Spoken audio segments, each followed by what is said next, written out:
wake up the dead. This is a nightmare. Enough about nightmares. You've got to be on your way before the ash is out for breakfast. Look alive, Carl. You'll never be hired looking cow-eyed.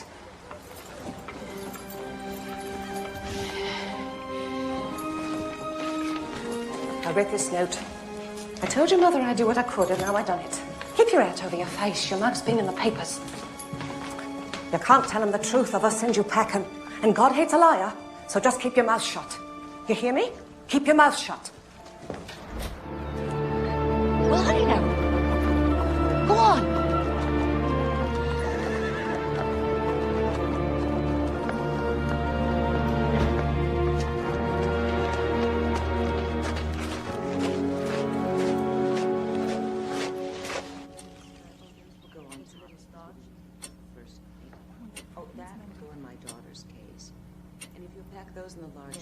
Can't you talk? Lorraine, of course she can talk. Will you let me eat sweets? Lorraine? She gets far too many sweets as it is. Her father cannot say no. Will you paint with me and read me stories? Well, of course she will, won't you, Alice? Oh, yes, Mom. Has Trevor got one of his famous smiles for Alice? Our nanny walked out on us. Well, not quite, but she did leave us in a pickle. We need to find a replacement quickly. We're going on a big boat. That's right, dear. Tomorrow we get on a big boat for New York. Would you like Alice to come with us? I don't know. Well, of course you do. What about you, Trevor? Do you like Alice? Maybe you should hold him. I'd like him to get used to you before we sail.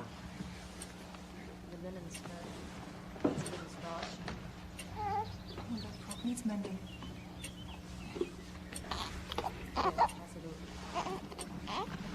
You're supposed to hold his head. The note said that you've had experience with babies. I mean, that's imperative. Oh, yes, Mom. I got experience. I love children. I was just nervous, that's all. Well, there's no need to be nervous around us. We're just regular people. The most important thing is that you give our children loving care. Oh, my heavens. What a lucky girl you are. We're going to be sailing on the Titanic. Is the crew in order? Oh, it's a fine bunch, sir. I know quite a few of them. Most come from the same neighborhood here in Southampton, but these 900 men never sailed together as a crew before, so there's a bit of confusion. Still, all in all, they're as proud a bunch as I've ever seen. Indeed, to serve aboard this vessel. Also, Captain, well, to serve under you. Well, thank you, Mr. Lowe. There's always a bit of apprehension on a maiden voyage, but I have the greatest faith in all of my officers and men, including yourself, sir. Now I'm afraid I must face the most perilous part of the voyage, meeting all of those reporters. You have here the largest movable man-made structure in the world. A super ship, if you will. 11 stories high, 5 city blocks long. A boat this big, it has to be slower than the Lusitania. Does the Lusitania have a library, a swimming pool, Turkish bath, offering luxury, a colossal showcase? And I can assure you, young man, that this ship will give the Lusitania a run for her money.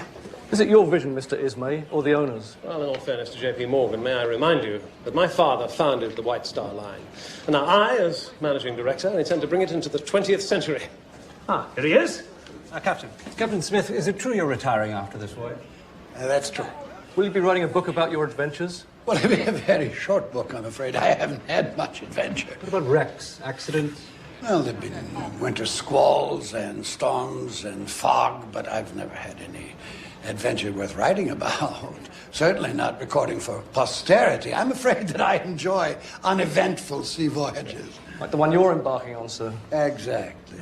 Shipbuilding has become such an art now that a disaster is unthinkable. My job has become... effortless. Thank you. Now, gentlemen, may I point out the dining room? For your information, we are stocked with £75,000 of fresh meat, £11,000 of fresh fish, £1,120 of marmalades and jams, and, of course, stock of the finest libations, cognac... Oh, one moment. Yes, Sandeman Port, 1870. Very good. Thank you. And we have... not there. Those chairs should go on the private promenade outside. They should be a darker green. They will be repainted before the next sailing. You can be sure of that. We have seen to every detail. What about lifeboats? We have complied with the statutes of the British Board of Trade. But, gentlemen, we have here the largest, most beautiful, and technically perfect ship in the history of mankind. We're not going to need lifeboats. I thank you for your attention. And now, First Officer Murdoch here will take you on a short tour of the bridge. Good day to you. Good day, thank you. This way, gentlemen.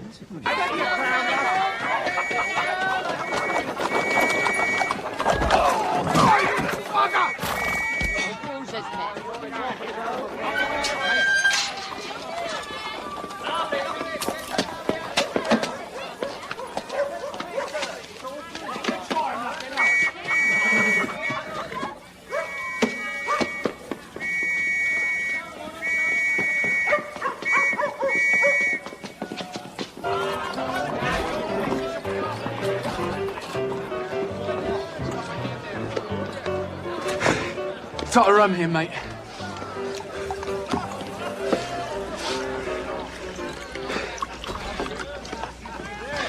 Here, take me cap, lad.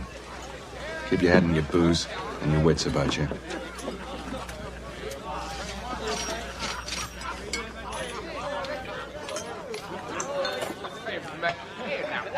See him?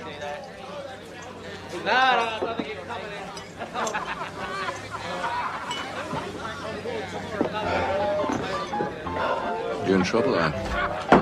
Nothing serious, thank you. Drinks on me, chaps.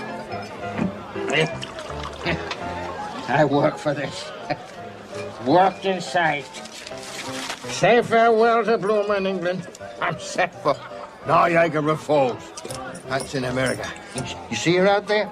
See who? The Titanic. Biggest ship ever made. She docked right outside that door there. Here, look at that. See that? It's me ticket to a new life, eh? No more coal dust for Miriam Dickey. America! And the biggest ship I've ever dreamed. Imagine, Miriam Dickey sailing with some of the richest people in the world. Well, you're right about that. John Jacob Astor himself will be on that boat. That's a fact. All the money and jewels on board. Priceless paintings. A thief could have himself a high old time. Do you ever see a diamond tiara? Can't say I have. Of course, the trick is getting the booty off the boat. Strings of pearls. Oh, yes, sir. A thief could have himself a grand old time. I'll be calling it a day. Man's got to get his sleep. Hey, I owe you one. No. Just the tiara.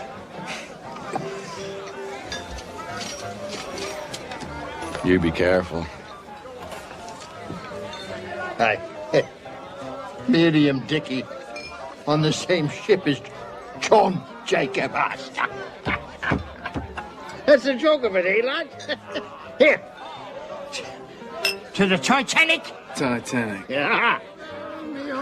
So I can see and see me mother nor me father, because I'll be across the sea. Come on, Dickie, you can't sleep here now, can you? My brother's got me a job, a whole new life for Miriam Dickey. Hey, wake up. I'll take you back to your boarding house. Dickie. Dickie.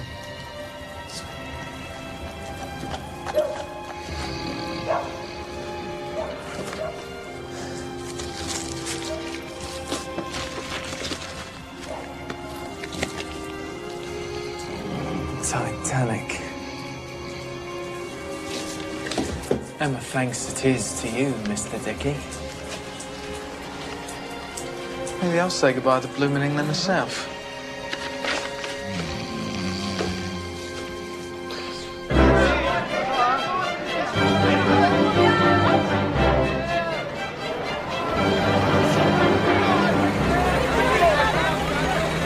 Nigel? Yes, sir. Get the bag. Yes, sir.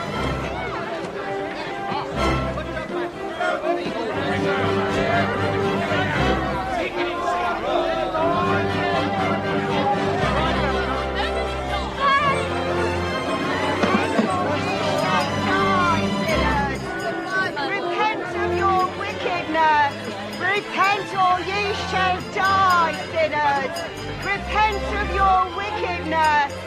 I hear shrieks and cries and moaning. You shall sink in the dark waters and never be heard of again. This is Paradigm. Isabella. We're both going on the Titanic. It must be fate. I don't believe in fate, Mr. Park.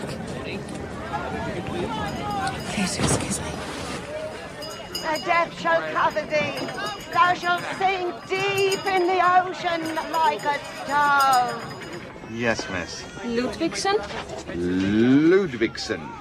A lovely little lady travelling alone, are you? She's a convert, travelling with the group. My husband here is Black Billy Jack, and he's big enough to take you on, and a few more like you. So don't go bullying us because of our religion. We're no simps. No clever there. I be a blacksmith, sir. That's where my nickname comes from, not from my nature. Excuse me, I'm looking for the men's quarters. Well, look what the cat dragged in. I don't think I caught your name, chum. Miriam Dickey. Dickey, you say? Well, Mr. Dickey, I don't suppose you'll be travelling with these converts? No, travelling alone. Well, run along then, chum. I'll catch up with you later. Miss Ludvigsen, if you'll step this way, the steward down the corridor will give you a cabin, Mr. and Mrs. Jack. All the little Jacks. I'm told we'll have crisp nights, but clear skies straight across. By Mr. Park. Henry, good to see you, Henry. Well, likewise, I'm sure, sir. You will see many familiar faces. Many of the regulars have joined us, sir. Mr. Wynne Park, across the hall from you, real gentleman. I have crossed the Atlantic 6 times with him. Generous man, if you know what I mean. I must ask for another stateroom. Mrs. Paradine, this one is exquisite. Every detail is... Please see what you can arrange. Mrs. Paradine, everything is booked solid. It's impossible. I can't stay here. Please, any room at all. Just far from this one. Yes, of course. Thank you.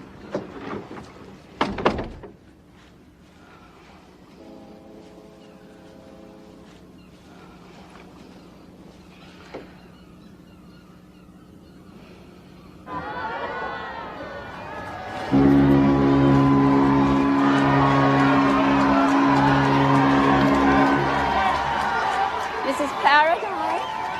Excuse me. Oh, poor darling. We heard that you were in London. Your poor dear Aunt Grace. How sad for you, her passing. Well, I took matters into my own hands as soon as I realized that you were sailing with us. You will dine at our table, of course. And no moments alone. I'll see to that. And my granddaughter, Lulu, she'll keep you company. And my baby, Charlie. Lulu, don't slump. It's so lovely to see you. Don't look now. That's the infamous Molly Brown. Her husband made a fortune in silver and gold mines. They say he tried to shoot her twice. It was a terrible scandal. She's crude, but one can't ignore her. She's far too rich.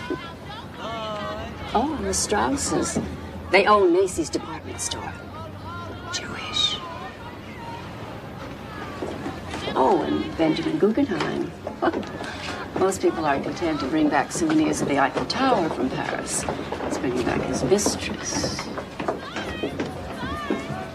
Well, he's not sitting at our table. Oh, the Wideners. Alan, Lola, the Wideners. For heaven's sake, how are you all?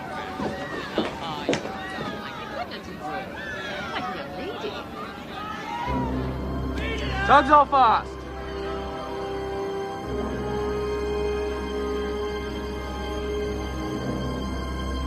Take her out, Robert.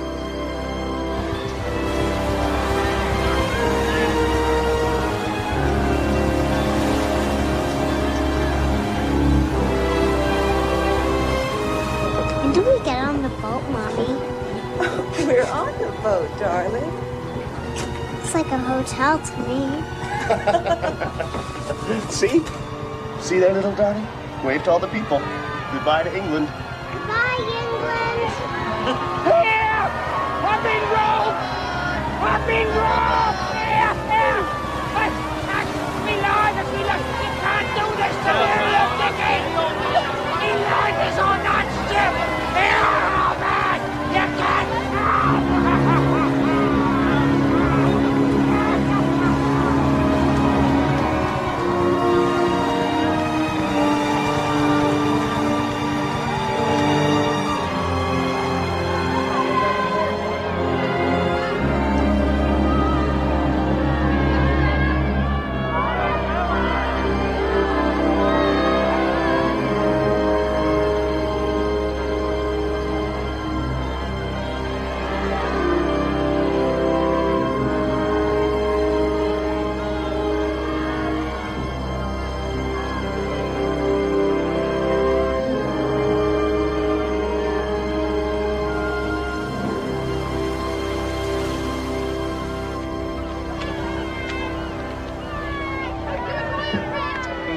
There's something wrong, miss? I left my family back in Denmark. I never see them again.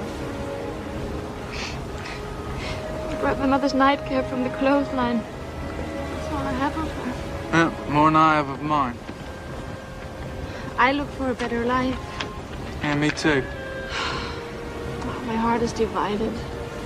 Yeah, well, it's better you don't have a heart. An emigrant must have courage. I have to keep thinking of that. To be grateful to be on this beautiful ship. This is nothing. Steerage. Now up there in first class, they got gold mirrors and crystal chandeliers. What is this first class? We all get to America at the same time. Yeah, but they get there in style. That's why I plan to do business. There in first class. Don't take courage. Take smarts. Throw that bit of raggedy cap away. Let go of the past.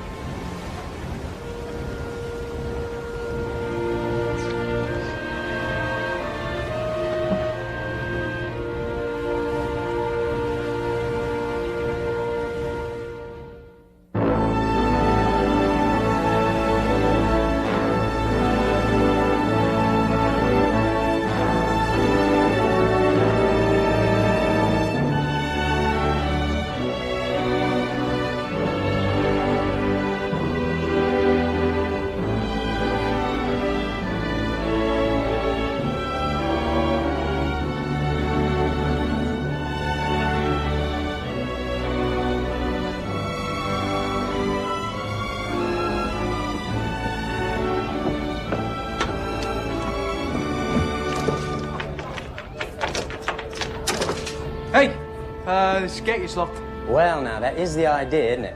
Steerage can't mingle amongst the other passengers. Why? Yank immigration laws on account of infectious diseases. Well, I'm not asking you to kiss me. Just let me through. Not about to lose my stripes on the first day out. I just want to look around. Hey, nobody will know the difference. In that suit. What's wrong with my bloody suit? I gave my love a cherry, what had no stone. Come on, let's go. I gave my love a chicken. Trevor's cold, Alice. Please, it's cold out here. I gave my love It's night, Alice. Trevor needs his supper. You're supposed to take care of us. Stop whining. Stop whining. Stop whining.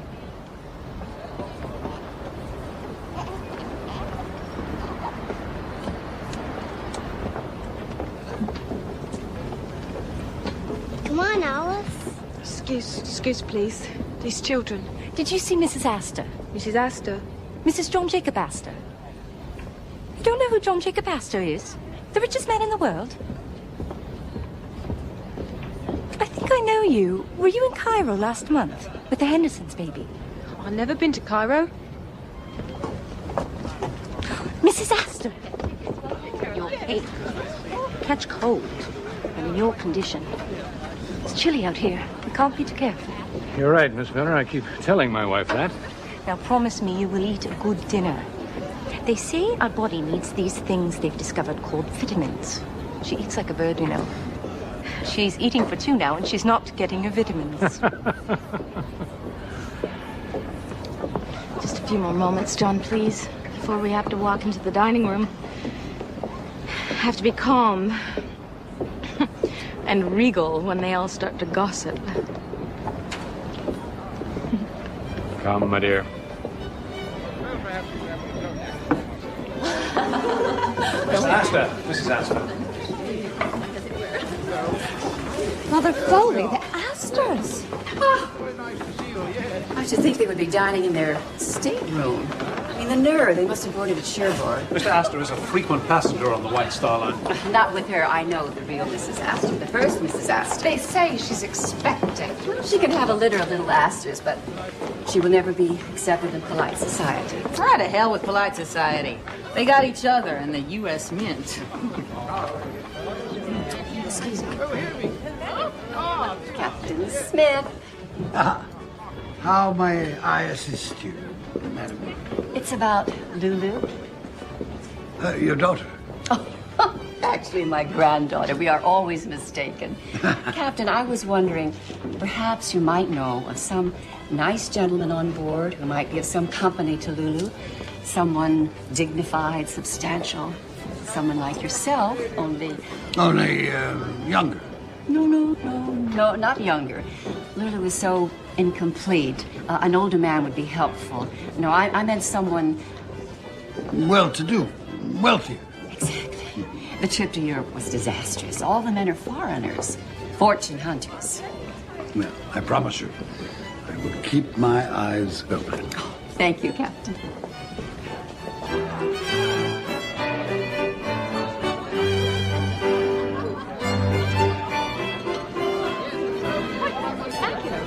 I see. Another bottle, sir? I'd like it before we get to New York, if you don't mind. Good health.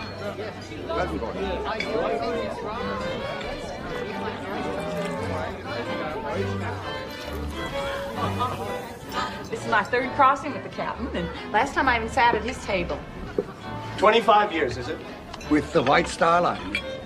The world's greatest ship and the world's greatest captain. Here's to a rip-roaring maiden voyage for us and the Titanic. Well, since it is my last voyage, I was hoping for something a little calmer. How fast are we going, Captain? I have a wager on it with Allison here. I say we're traveling in excess of 20 knots. You will excuse me. Captain Smith doesn't like to talk about speed, but I think it's safe to say that Mr. Allison owes you some money. Now, Mrs. Brown, would you care for some more oysters? Ooh, don't mind if I do. They're delicious. Big and fat and juicy. Oh, and some more wine, please. Lafitte Rothschild. We don't get wine like this in Denver. Boy, you built some rowboat here, Mr. Ismay. Well, I'm glad you're impressed, Mrs. Brown. Yes, I was determined to create a ship for the 20th century. One must be a visionary. Now, may I recommend the pressed pheasant or perhaps the poulard poché à l'estragon? No skinny little poulard for me. I'm having roast mutton and yo a mouton. You speak French? I hired a French tutor. He pulled a cork from a champagne bottle and put it in my mouth. The cork, not the bottle. He said it'd force me to hold my mouth open when I talked. Well, I told him most people preferred me with my mouth shut. We are forgetting Mrs. Paradine. All this festivity. Poor darling, her dear Aunt Grace passed recently in London. All those months alone in London, taking care of the burial and your aunt's affairs.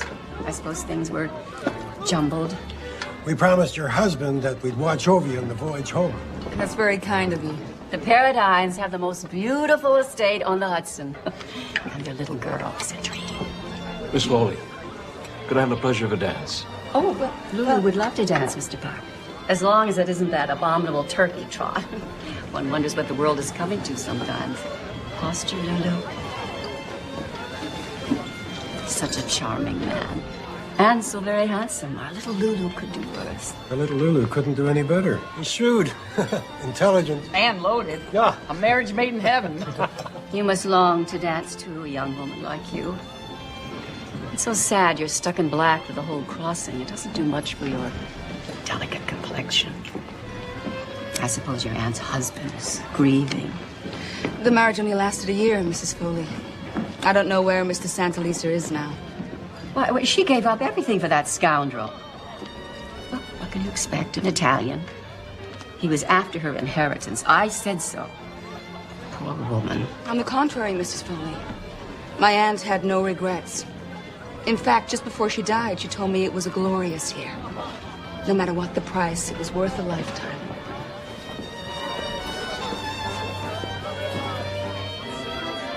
Would you excuse me? I have such a terrible headache. Oh, poor lady. Let me help you to your room. No, please continue with your dinner.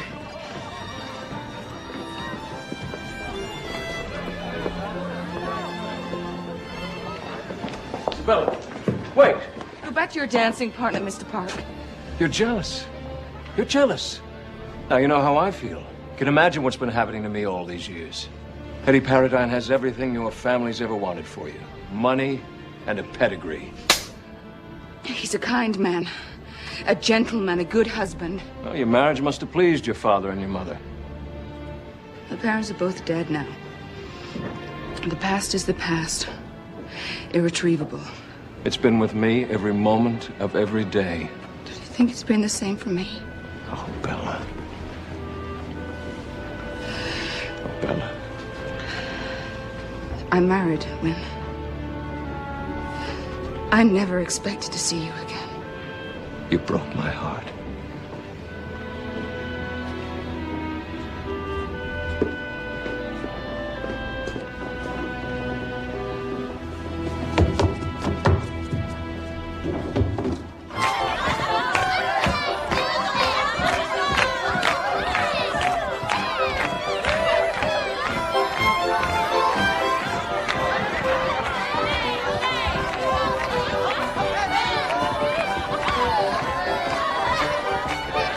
What do you think of me brood? Nice children. Nice wife, too. I wouldn't be much without them. You planning to have pups yourself? Me? No. Oh, no. Wouldn't be so good at it. Raising pups. I mean.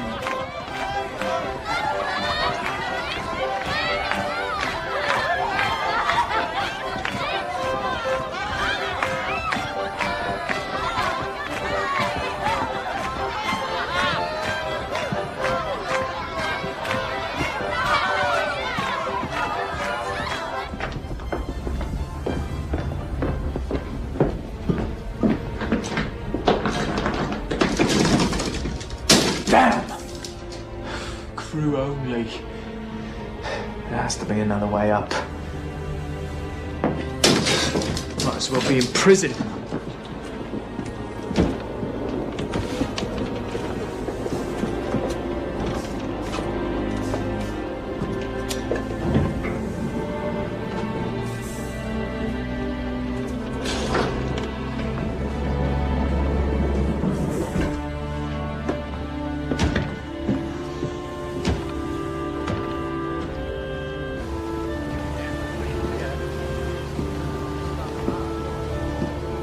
What's out there, Mr. Boxall? Looks like a freighter. Yes, sir. The Rappahannock on opposite course. She's morsing us. She's warning us of icebergs and heavy icepack ahead. Where are the other binoculars? They only gave us one pair for the bridge. Mr. Boxall, I will not have my officers passing around one bloody pair of glasses. Now take the ones from the crow's nest. Lookouts won't like us. I'm not concerned with what they like. They'll manage well enough until we reach New York.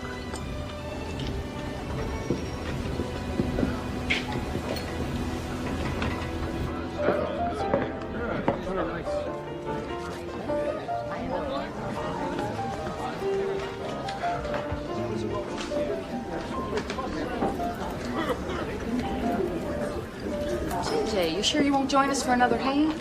No, nightcap and then to bed. I promised my wife. I forgot. You're a newlywed.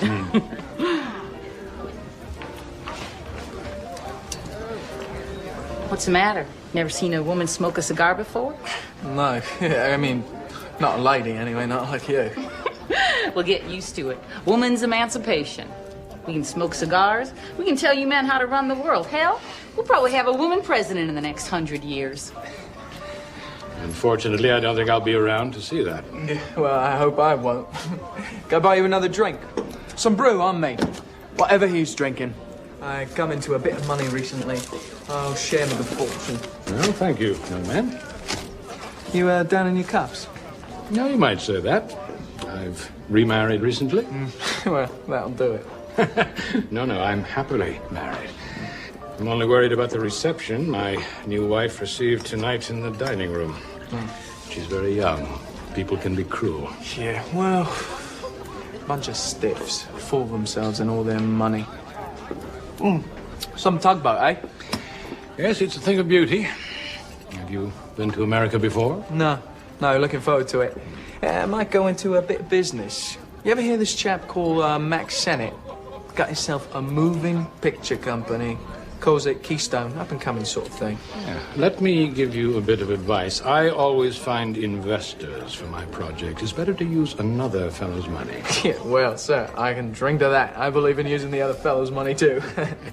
Actually, thinking more about, acting in the Keystone Company. Might do a bit of Shakespeare. Well, I'm sure you'll do well in America. Whatever you decide at. Young fella like yourself. Yeah, well, nice to meet you. No! Oh, clumsy, so sorry. My wife will think I'm a sot. I'll have this clean for you. I got connections in the laundry. Don't worry about it. Good evening to you, and I will watch for you in the moving pictures.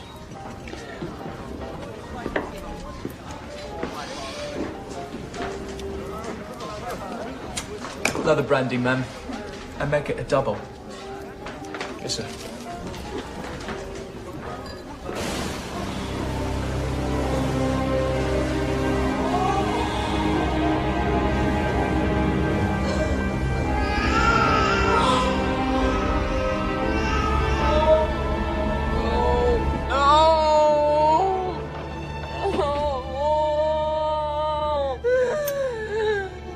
Alice, wake up. You're having a nightmare.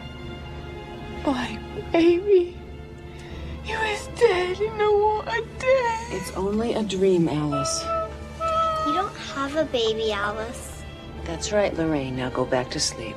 Mommy's here, sweetness. We don't want to frighten the children now, do we? It was ice in a shipwreck and he was out there in the freezing water. Dear, now the baby. Alice, please. There, honey. Oh. What is it? Bad dream, apparently. She's very nervous. His night garment's on backwards. We stop at Queenstown tomorrow. I think it's best for all of us if Alice gets off there in Ireland.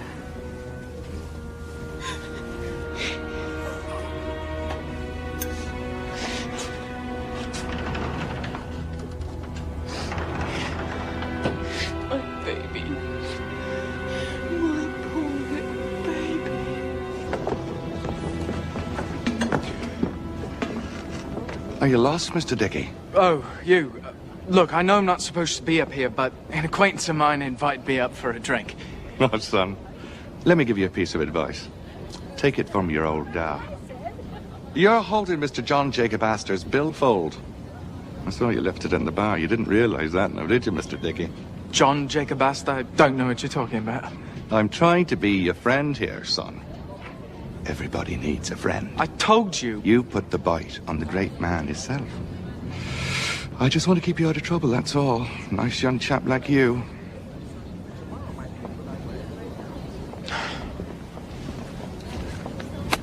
There's a good boy. The best. You don't want to get caught in your first night out stealing billfolds. Especially one belonging to Mr. Astor. It's all there. I'll tell him I found it laying on the floor by the bar. Must have dropped it, eh? You're not going to report me?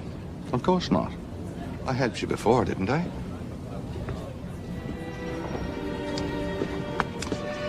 Time to be picking billfolds. It's the last night out. Men get all the moolah out of the safe. Now I'm sure we can work out something that'll be good for the both of us. You're a talented lad, you are. I can see that right away. Quick and slick with your hands, you are. What's your name, son? Your real name? Well, it don't really matter now, does it? Don't be so prickly. I can't help if I worry a bit about the real Mr. Merriam Dickey. You didn't axe the fella, did you? Of course not. He passed out. Drunk. Drunk as a skunk, eh, Dickey? I can see you and I are going to get along really well.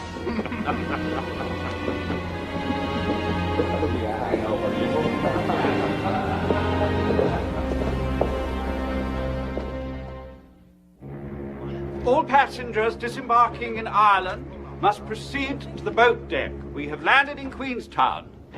Sir. No! Don't make me go, I beg you. You've been fairly treated. I've given you plenty of money for your boat fare back to England. Oh, you're kind people. You have to understand. I'm just a young girl alone in the world. Please, miss. You've upset my wife. All this talk about your baby. I couldn't help it. See, I had a baby what died. Your baby died. Where's your husband? He's no husband, sir. Anyway, he ran off. I can't go back to England. Don't cry. Will you promise to keep these things to yourself? It would only upset my wife. Yes, sir. I promise. It would also help if you could get through the children's supper without spilling soup. I'll be nervous, but I'll do better now. If I give you this chance, you won't let me down? My word, sir. I give you my word. And I thank you for the opportunity to stay on the ship. I do, sir. I thank my lucky stars.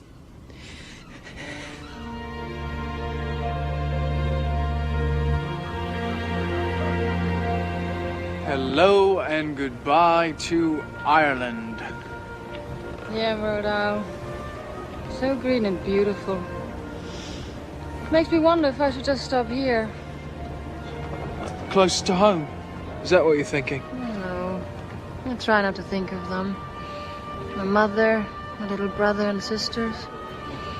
Their life is so hard. I try to think of the future only, like you. No, not like me. You don't want to be like me. Anyway, you'll send for your family someday. Yes. How do you know that? You don't know me. I know that you're good. Good person. Maybe the only good person I've ever known.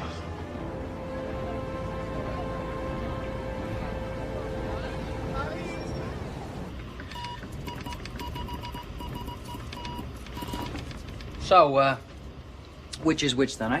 Oh, green's where I've been, yellow's where I want to go. Right.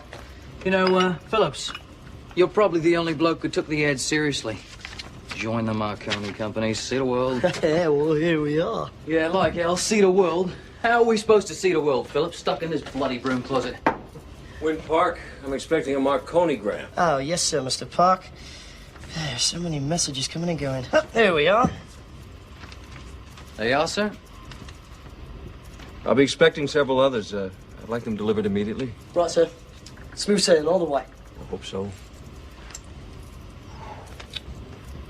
Cheers, Governor. It's a double eagle. It's a $20 piece. Look at that. Tin mines. Didn't that wire say tin mines? Aye. You split up with me. Right. Aye.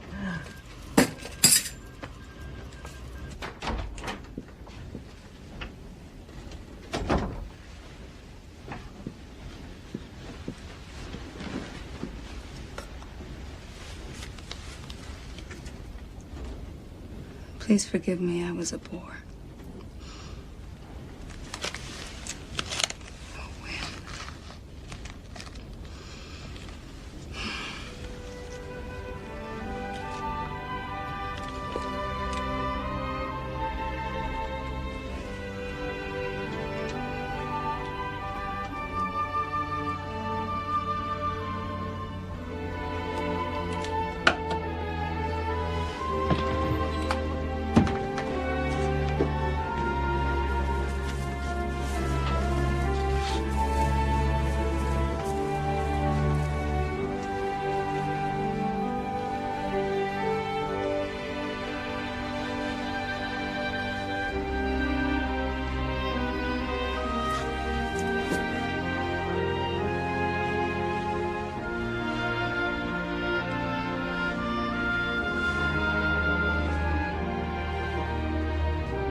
A red dress.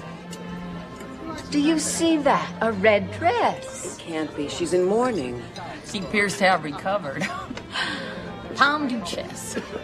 Where I come from, we call a spud a spud. She's not sitting here. I won't have it. This is a disgrace. Hazel. Well, it's only been a few months since her Aunt Grace passed away. She ought to show some respect, even though her aunt was fast. Mrs. Paradine, you feeling better? I am, Mr. Ismay. Thank you. I feel queasy. Mr. Park? Oh, he had urgent business. I understand the Bolivian government has given them permission to open some tin mines. That's dangerous. That's Zapata fellow? That's Mexico, my dear. It's the same thing. Oh, here he is. I knew he wouldn't disappoint us. Evening. I'm sorry I'm late. So it's mining, is it? Takes perseverance. Me and my man, we never gave up when others did. Our little Johnny mine turned out to be the richest gold vein in the world. Of course, it didn't exactly buy us happiness. Well, money doesn't always get us what we want. You unlucky in love, Mr. Park? My family tree is missing a few branches. I set out to prove to a young lady's parents that I was worthy of her. And she married someone else. Mr. Park, you could have any woman in the world. Except the one I want. You'll be going there, Mr. Park, to Bolivia? Yes. As soon as we land in New York. Oh, you can come to our Lulu's birthday party. I mean, one little week. The Bolivian government can wait. Mrs. Paradine. Will you tango? I thought you'd never ask, Mr. Park. My dear, are you forgetting you are in mourning? I've mourned enough.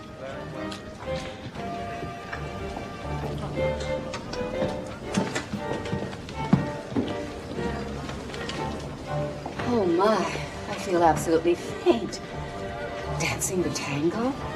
We haven't even finished the first course. They're just skipping to dessert.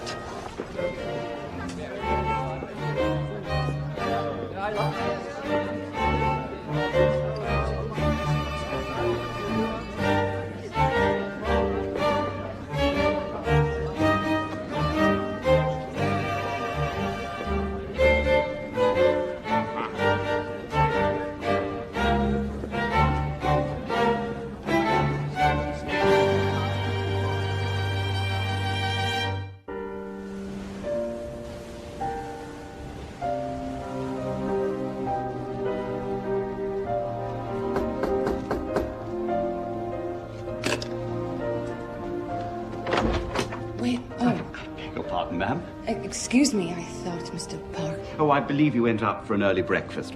Mrs. Paradine, I have wonderful news for you. I have managed to convince the Countess of Rothes that she absolutely must take this stateroom.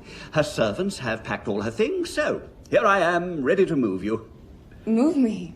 Well, you weren't happy in this suite, and it's my job to make you happy. Oh, yes. Well, that won't be necessary. I'm quite happy here now. Yes, but I've arranged for it. The Countess of Rothes. It took a great deal of maneuvering. I've changed my mind. I'm completely comfortable here. Thank you. Yes, but what do I tell the Countess of Rothes?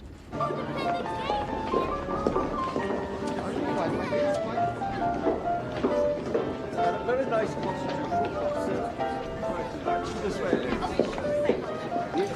Very small. He slept like a baby last night.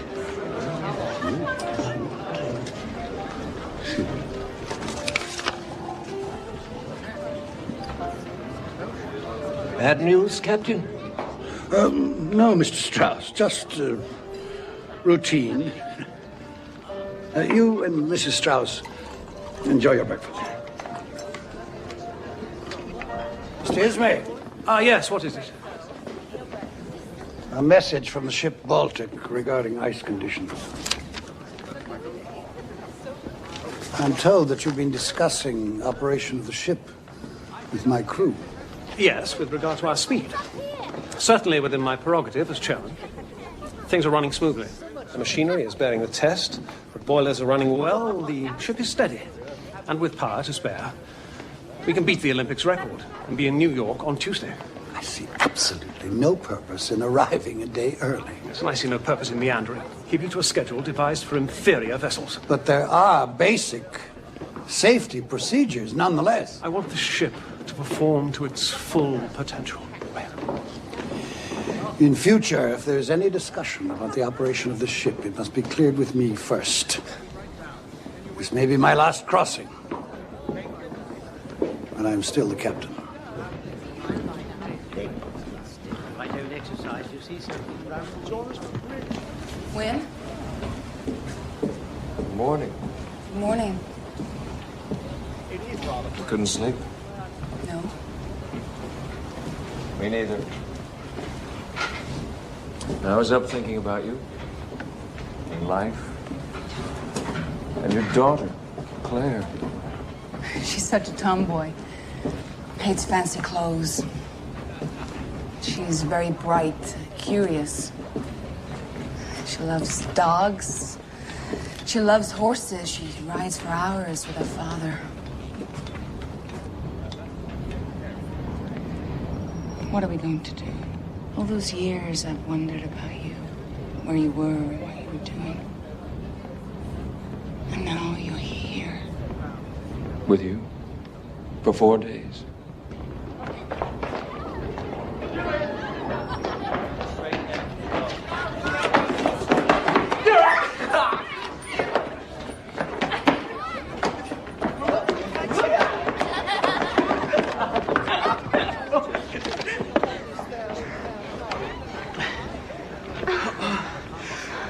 Osa, what are you going to do in America?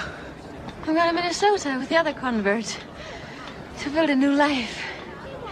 I want to do good in this world, Mr. Dickey. Do good? I want to be a teacher or a nurse. Have children of my own and raise them to be good souls and to help their fellow men. Like Mrs. Jack teaches her children. The Jacks have been so kind to me. What's your dream? My dream? You have a dream. I can see it in your eyes. You know something, Osa? I do have a dream. Have you ever seen one of those moving pictures? Moving pictures? Yeah, I saw one at a carnival peep show once. I put my eye to the hole in the box, and there was people in there. Moving. Oh, I mean, there wasn't really in there, but it was like there was. There was this beauty, Mary Pickford. Oh, that's my dream. Mary Pickford? No, not her. I mean, my dream is to be a part of it. Part of the moving pictures. Well, then you must work for it and make it happen. No, stupid pipe dream. Anyway, you could be in the moving pictures. I mean, you're much prettier than Mary Pickford. Moving pictures sound nice. But I'm not looking for pictures in a box. What are you looking for? God.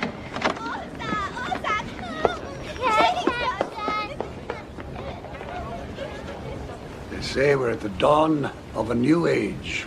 The fires below are sending 50,000 horsepower to the propellers. Who knows what kind of progress we'll see in the next 100 years. Well, soon we'll be flying across the Atlantic in airplanes. But nothing will ever be like this again. Nothing like the Titanic.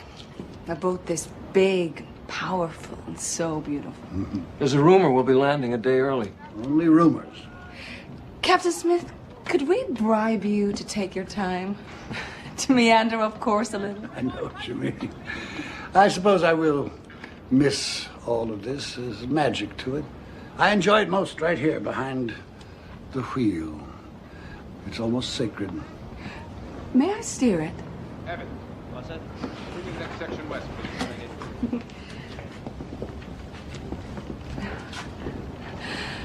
Oh, you're right. It is magical. Good. I can feel the power beneath my feet. Are you sure that you know the way to New York? No, I don't. Maybe I'll just turn it around and go back to England. How does that sound?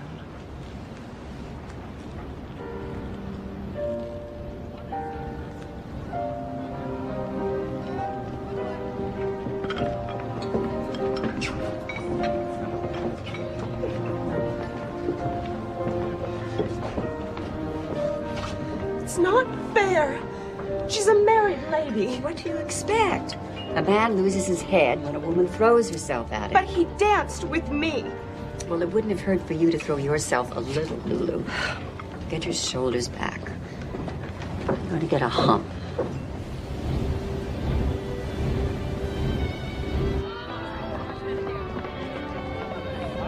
Most of them don't bother to leave their jewels with the purser. They want to wear them. Come on, I'll show you. Hey.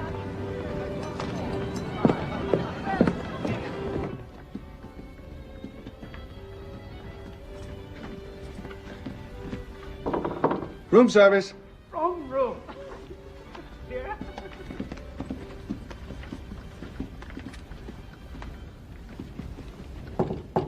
Room service.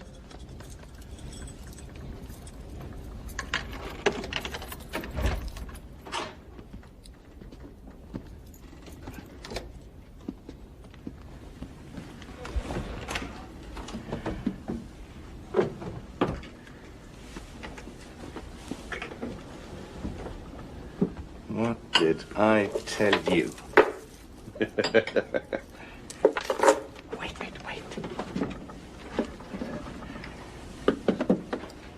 Looky here.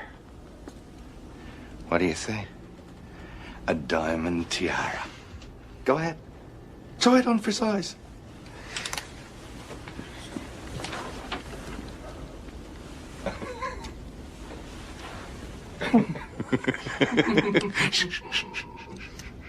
We case out all the staterooms, find out where they keep them, and then on the last night out, we strike. That's right, my friend. There'll be confusion in the morning. How do we get it off the boat? The loot never leaves the ship. Mr. Astor's loo. In the plumbing. Look, we lay low and go about our business until the ship is fitted out ready to sail again. I've got a plumber friend here. He's agreed to carry it all off in his tools kit. I don't know. You don't know what? Well, how do I trust you? Is that my buddy? Trust me. How do you know I wouldn't turn you in this minute if I got the urge? Hey, don't try to blackmail me. I could tell him a few things myself.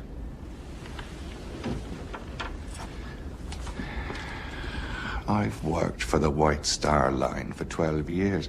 I'm a trusted employee. Who do you think they're going to believe? Me?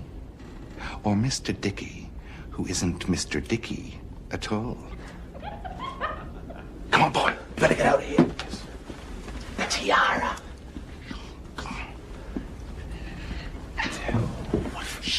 I was playing the piano. Yes, you were. You were playing.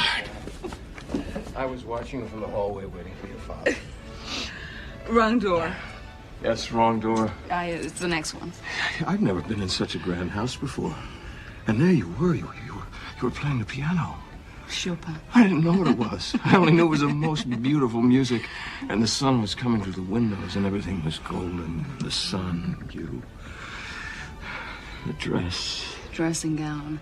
And it was yellow, it wasn't golden. Anyway, the door was supposed to have been closed. Oh, yeah.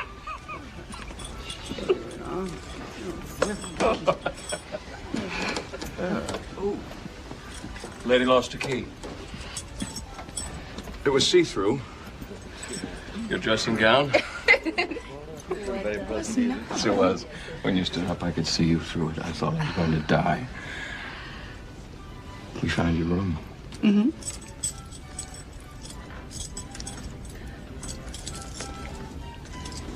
Well, can you get the key in the lock?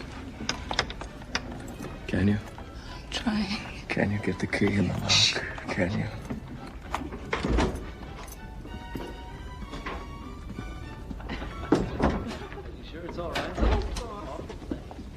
Hurry up, son.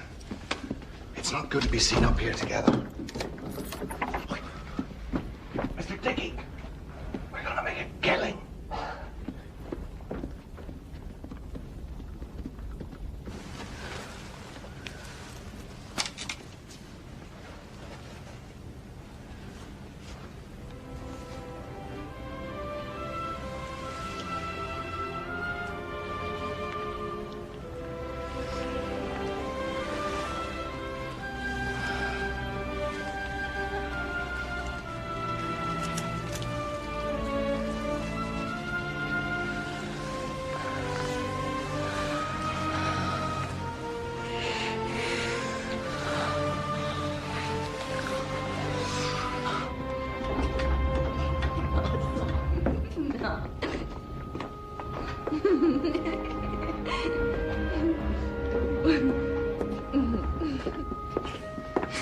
Look at you. Where have you been? Yeah, first class. Hobnobbing with the rich folk. Or a real dandy, all right. Only Mary Pickle could see you now. Pickford. Mary Pickford. You look beautiful. But also, men aren't supposed to look beautiful. Why? Take me word, I'm not beautiful, not in any way. You are beautiful to me.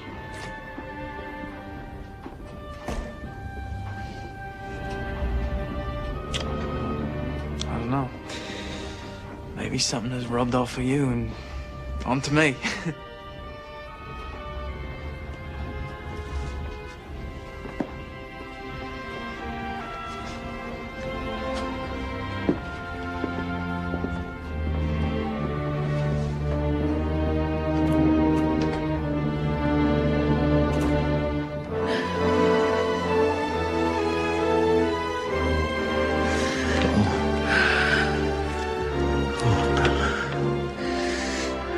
When I remember this.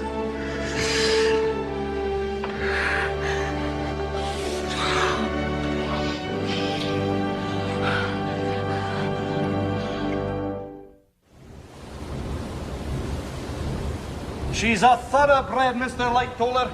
I'd swear there was a boat drill scheduled for this morning. Well, if I know the captain will skip it, Sunfool's gone and set it for the same time as the Sunday service, and the captain surely won't miss saying devotions. Chief Bell! Here, Mr. Chairman. Don't look so shocked, Mr. Lightoller.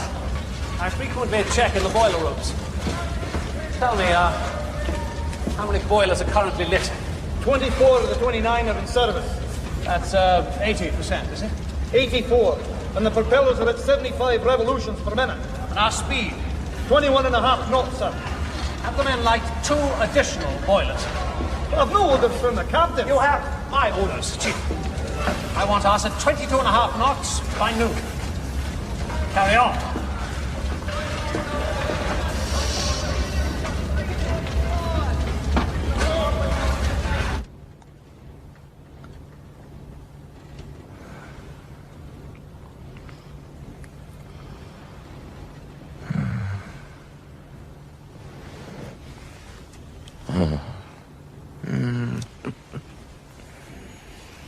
Oh, what day is it?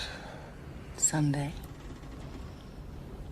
Everyone's at church service except us. We're the sinners.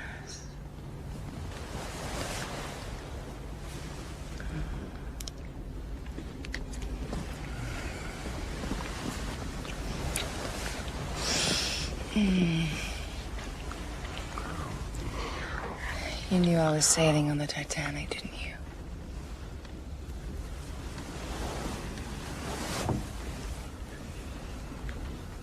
Yes. It wasn't fate at all. You planned it that way. Yes. But it isn't enough. God, I want to be with you always.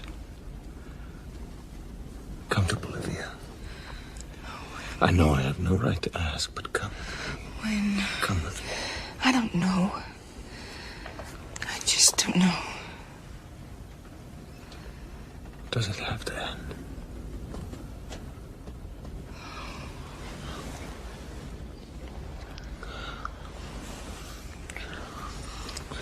They that go down to the sea in ships, that do business in the great waters, they cry out to the Lord in their trouble, and he bringeth them out of their distresses.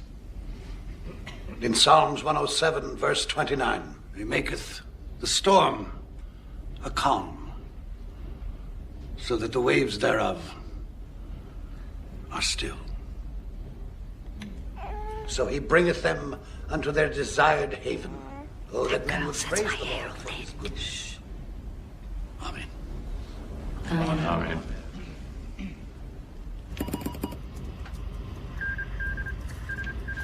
Got a Masaba here. She's reporting heavy pack ice ahead. Large bergs. And field ice. Right, well, I'll run it up to the bridge. Actually, not now. It's 20 minutes to 5. Let's clear through some of this backload first, eh? Right. Now, you must come visit me sometime in Denver, Captain. I'm having a huge party in June. Well, I suspect that in June I shall be in Hampstead making up for all the gardening I've been missing for the last 40 years. I'd like to spend a little time with my wife and daughter. Oh, lovely. I understand. My husband, JJ, is ambitious and smart, but he's more comfortable in Leadville. Myself, I want to be more civilized. I guess that's why we've gone our separate ways. Tell me something, Captain Smith. Won't you miss the sea? I suppose I shall. But just between you and me, sometimes being on a ship is like being in jail with the possibility of drowning. Well, you've just got 3 more days. It's only 3 more days. Then you're a free man. The rain don't run, you'll spill it. What's going on here? Now, look what a mess you made. You seem to have your hands full. I'm Marge Miller. What's your name? Her name is Alice. Rain? Shh. Come along.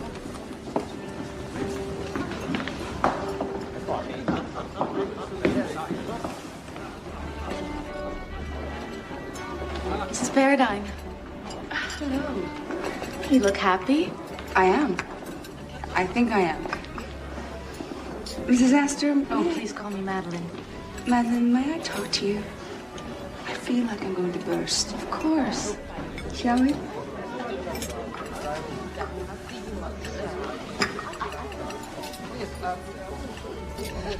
What was it like when Mr. Astor got his divorce? It's painful. For everyone. I felt terribly guilty. But we've embarked on a new adventure. I try not to look back. Are you contemplating divorce? I have a young daughter. I could never leave my daughter. Oh, but surely you could arrange something with your husband. He would never let her go. I couldn't hurt him either. In a way, I feel indebted to him. He helped me at a terrible time in my life. He was my knight in shining armor. You're in love with Mr. Park, aren't you? Yes. I have loved him for many years. These things seem like they can never work out, but somehow they do. Life is so short, Isabella. There's hardly any time, is there?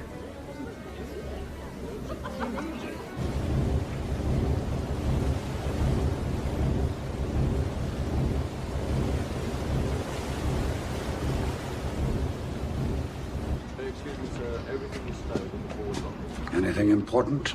Another ice warning, sir. It's from the Coronia. Post the coordinates. I will, sir. Remarkably cold tonight, is it not? Yes, it is. I've sent word down to the carpenter to take care of the fresh water supply. It'll be below freezing during the night. Not much wind. A flat calm. In 24 years, I've never seen so calm a sea. Low, low. Breathe and blow, wind from the western sea. Over the rolling waters go, come from the dying moon, and blow. Sir? On my word, I have not thought of that verse since I was a cabin boy. Love of the ocean brought me to the sea as a lad, and there's still wonder in it. Are we not a bit fast? Mr. Ismay, sir. He seems intent on breaking records. He was in the boiler room today. I'm going below. Keep sharp. The first sign of any haziness, we'll need to slow down. I'll deal with Mr. Ismay in the morning. Yes, sir.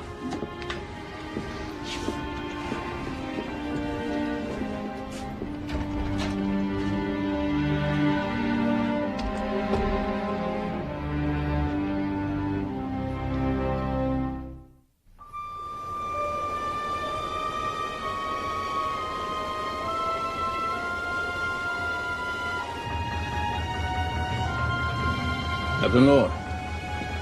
White patches ahead. That'll mean ice. Stop the engines! Stoke down the boilers!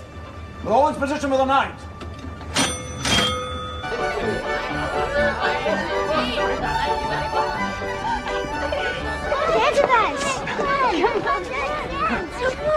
the children say for you to dance? Come on, boy. No shame in having some joy. No, I don't know how. Show you?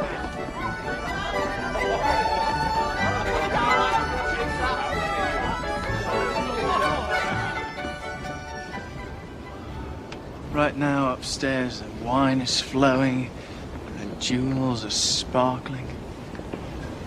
The stars are jewels. We're all the same under the stars. I get them for you if I could. All them stars. There's so much out there just waiting for us to scoop it up. Hey, I promised you a tiara, and Jamie Purse is gonna get you one. Who is Jamie Purse? Oh, yeah. I forgot. Jamie Purse is my real name. But, Mr. Dickey? That was just the name on the ticket. How did you get the ticket? You're not a thief. Fact is, I found it. You're right. I'm not a thief. I just seized the opportunity. If you'll excuse me. I don't mean to interrupt, madam, but me and Mr. Dickey have an appointment with the ship's purser. I gotta go. Purser? Don't go with him. I have to. Haven't you ever had to do things?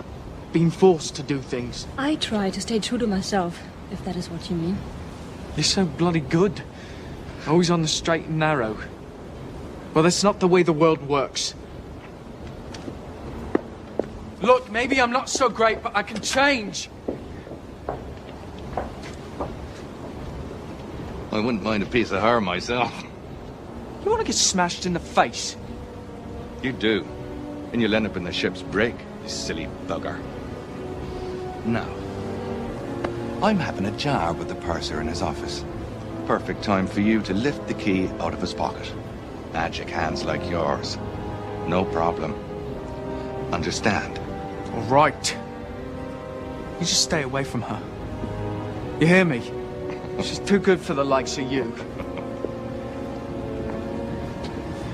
And me.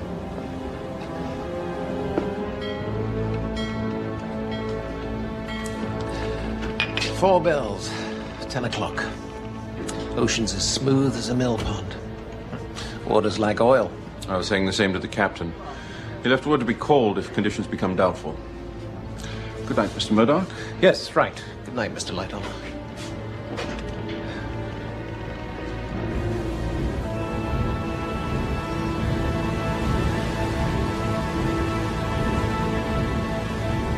It's cold out tonight. Aye. By the smell of it, there's ice about. You smell it before you get to it. Of course, I wouldn't tell the bigwigs that. They think you're stupid. But you know what I say?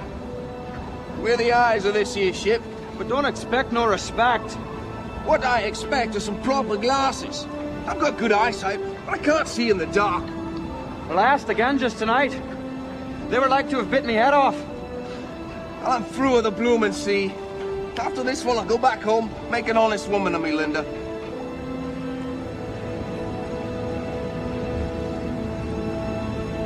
There's a ship.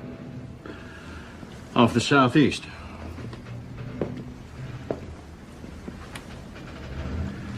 It looks like a big passenger liner. Maybe 10 miles away. No. She's something like ourselves. A small freighter. Not that far. Any other ships in the vicinity? The closest one's the Titanic. Can't be the Titanic. She's closer to us in size. That must be a freighter. Or a fishing boat. Maybe. Have Evans radio the Titanic. Tell him we've stopped for the night. Surrounded by ice. Yes, sir.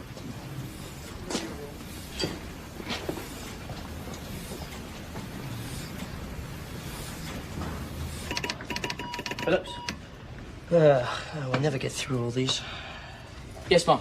I wish to send a wire. Right then. Address at the top.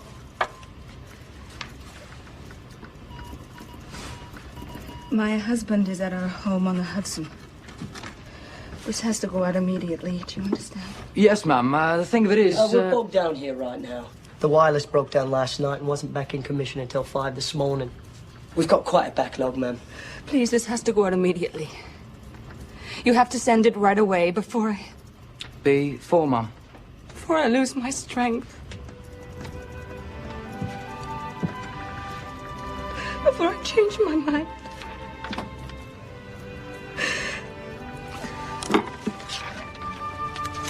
Please, just send it. Well, don't worry, Mum. It's very urgent. Promise me. We'll do the best we can, eh?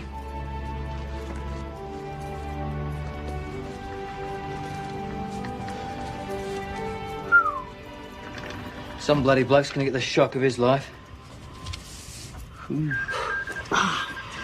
Shut up. Shut up. You're jamming me. Damned freighter Californian. Stop for the night on account of ice. They keep interrupting. Bloody Titanic wants me to shut up? Well, the same to you, Buckle. I've got to get Mrs. Paradine's message out. Poor lady.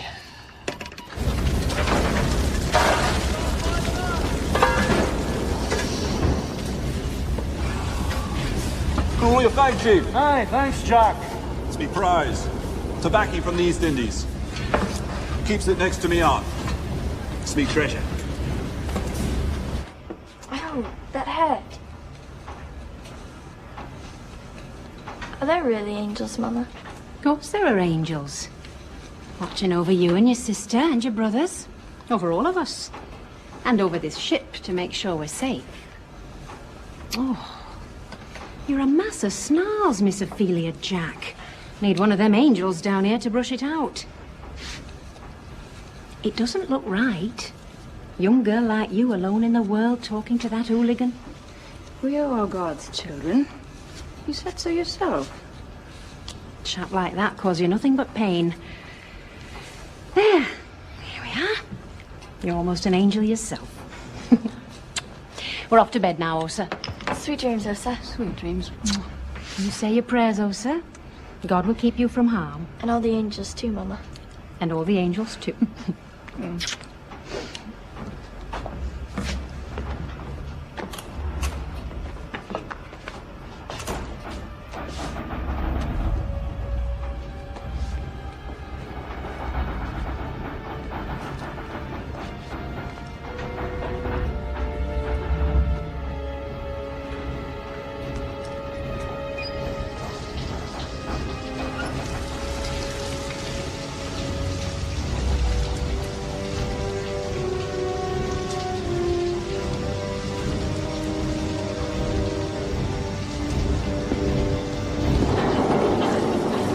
Hello, miss. What? No, what are you doing? Your boyfriend's not around to protect you, right? Let me go! Oh, thank you, let me go. You're a peach, you are. I had my eye on you from the start. You're going nowhere. I knew from the first time I laid eyes on you that you were no sight.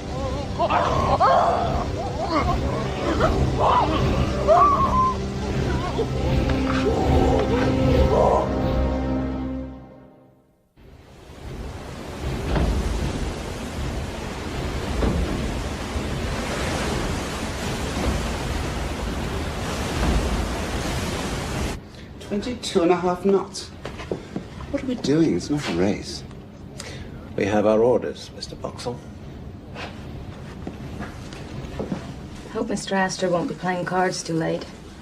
I hate to go to bed alone. I put a nice warm bottle under the covers, ma'am. It'll be very comfy. Finished? Mm-hmm. I was talking to the Allisons, Nanny. Such a strange bird she is. I've been racking my brain trying to remember where I know her from. Her name is Alice. That's what the little girl said. Alice.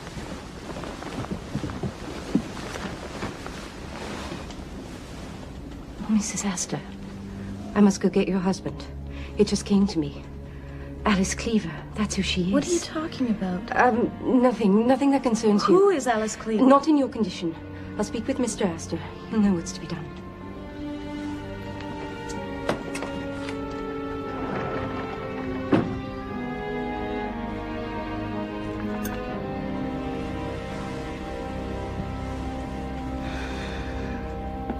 You boys keep playing like this, you're gonna pay for my trip. And tomorrow night, poker. You must excuse me for just a moment. We'll wait. He's the one with the money. There's something wrong with my wife. Oh, no, she's safe in bed. Well, what is it then? You must go have a word with Mr. Allison, sir. You must warn him. What are you babbling about? The nanny, I recognize her, sir. Alice Cleaver. She was convicted about 3 years ago for murdering her baby. Where did you hear all this rubbish? It was in the paper.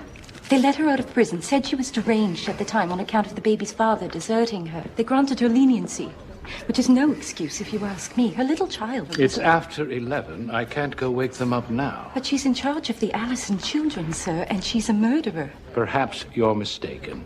At any rate, nothing will happen tonight. I will talk with Mr. Allison in the morning. I'm sure he won't mind your waking him up under the circumstances. In the morning, Miss Miller. I will speak with Mr. Allison in the morning.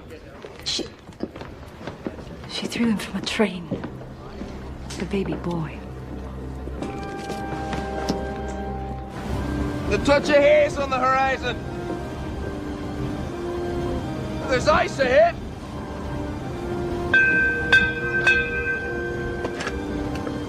Hey, is someone there? Yes, what do you see?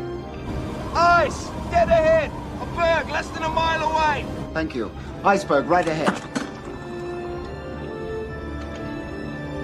Hard to starboard, Mr. Agent.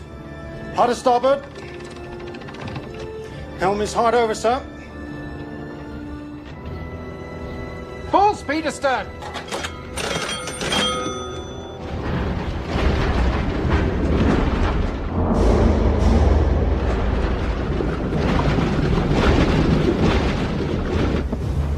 Turn!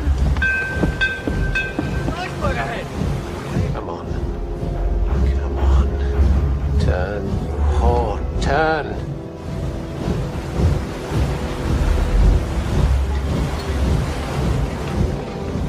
What's taking her so long? Turn! We're gonna wing the bloody thing! Turn!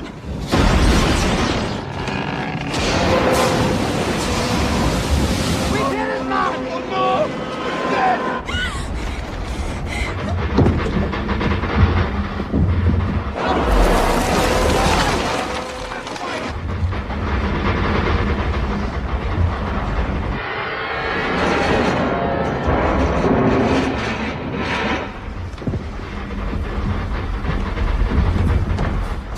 What was that? I think we hit something. It felt like a hit. Hey! What's happening?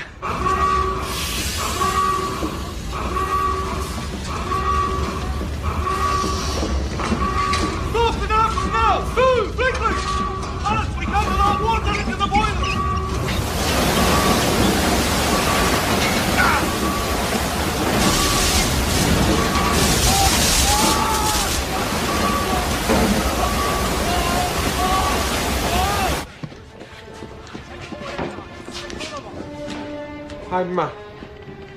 I'm closing the watertight doors.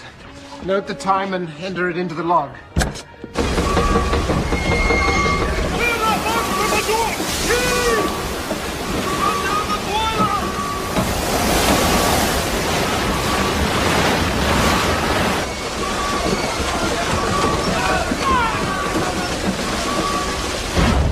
Captain on the bridge.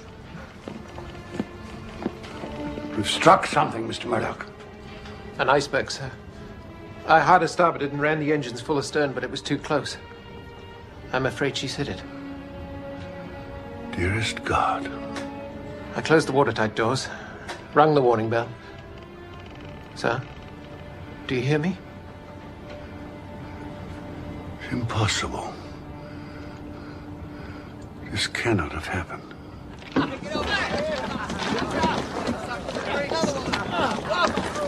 To hear what they're saying, we hit an iceberg. That grinding noise we heard? Perhaps we lost a propeller. Good, it gives us more time for bridge. The boat stopped cold. A few hours and we'll be back on our way again. Anybody want a souvenir?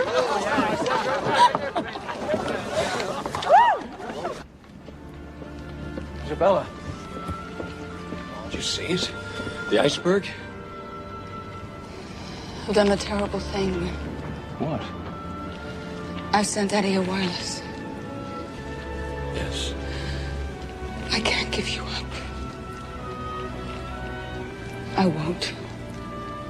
I've told him all about us, and I've told him I'm going to Bolivia with you.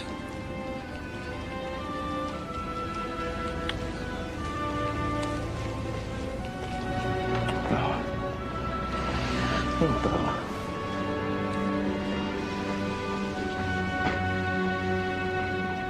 All right, cut it out, everybody. Calm down. Show's over, folks. Come on, let's get back to our bridge game. After all, this tin tub's unsinkable. Not so bad.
Stop it! I told you stop it! Stop it, I said!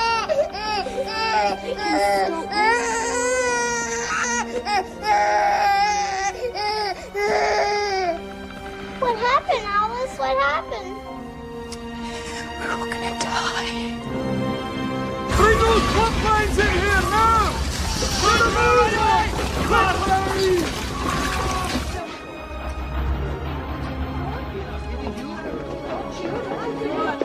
Lads down below say they got water in the rooms. You can't take that seriously. Somebody's making it up. Yeah, well, I'm not waiting around to find out. Where are you going? I'm going up. Up out of the damp, thank you.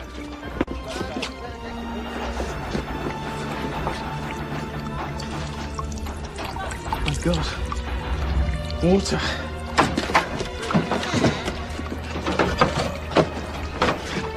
There's blooming water coming in!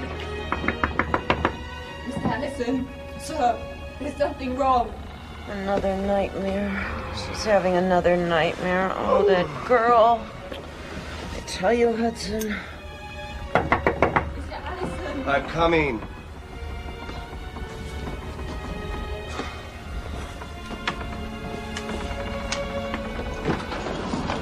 The baby. What about the baby? There was this scraping sound and it woke him up and I got him quiet, but some kind of trouble with the boat, sir. The engines have stopped. You hear that, Hudson? I hope you're satisfied. We've probably stopped for the night because of ice. There's nothing to be concerned about. We hit something, sir. I felt it. I felt it in my bones. It was like in my nightmares. Stop it, Alice. Now. I mean it. This boat's unsinkable. Nothing is wrong. Yes, sir. But I...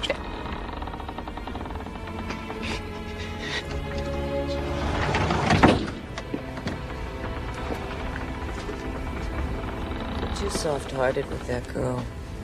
When we arrive in New York, she goes.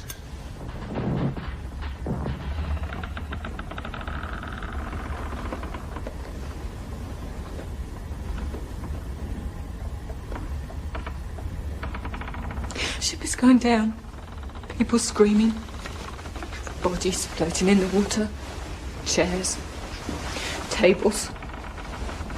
And a baby. A dead baby in a cold water. Nightdress round his head. I've seen it. She has taken damage along 300 feet of her starboard side. Oh, my God.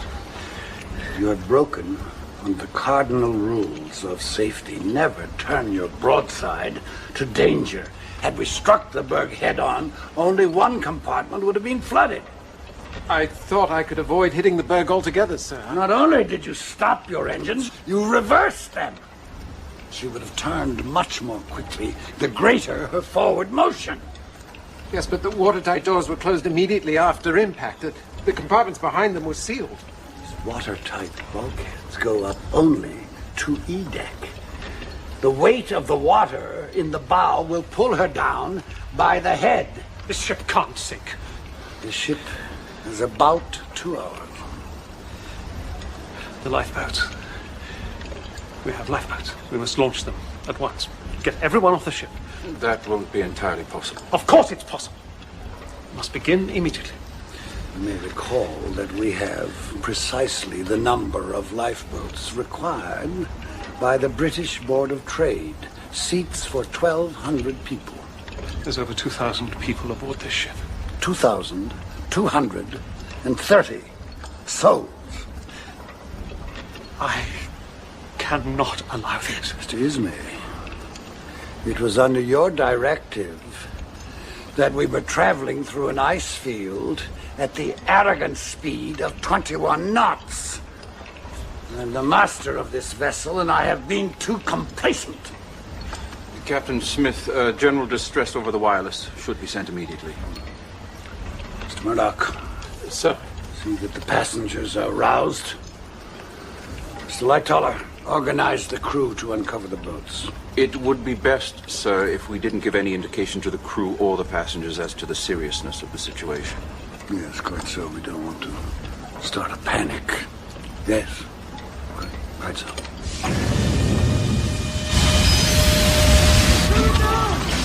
Don't tell those pilots!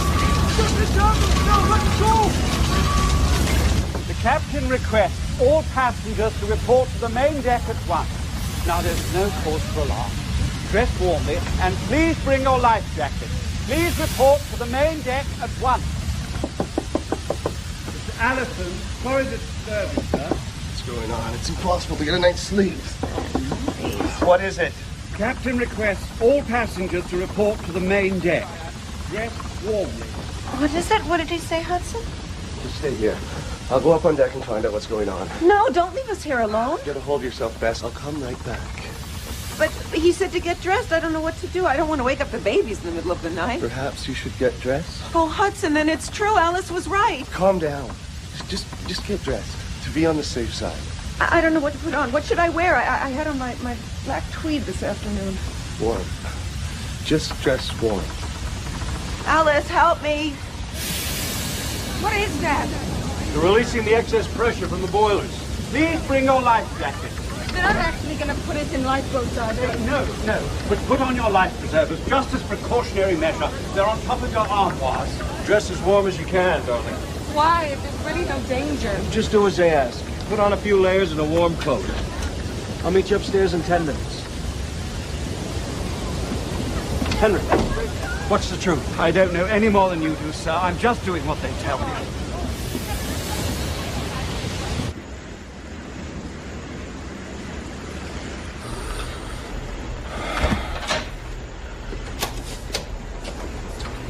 You look fagged, Evans.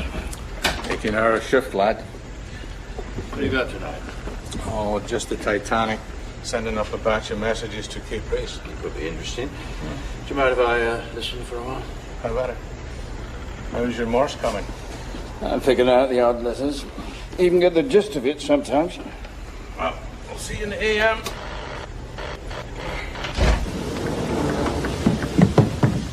Prepare to call for assistance. We've struck an iceberg. These are the coordinates. Which call should I send, sir? The international call for help, CQD. Come quickly. Distress. Just that. Hi, sir. I'd hate to be the captain's shoes when he tells Astor and these rich mucky mucks they're going to be a week late getting to New York, eh?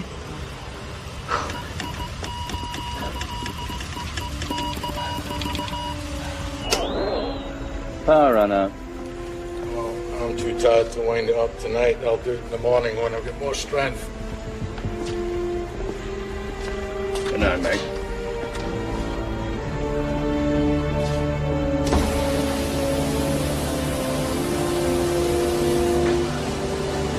Throw the covers back! Go smartly there! Don't tangle them in the folds! This is no joke! Don't you know what to do here?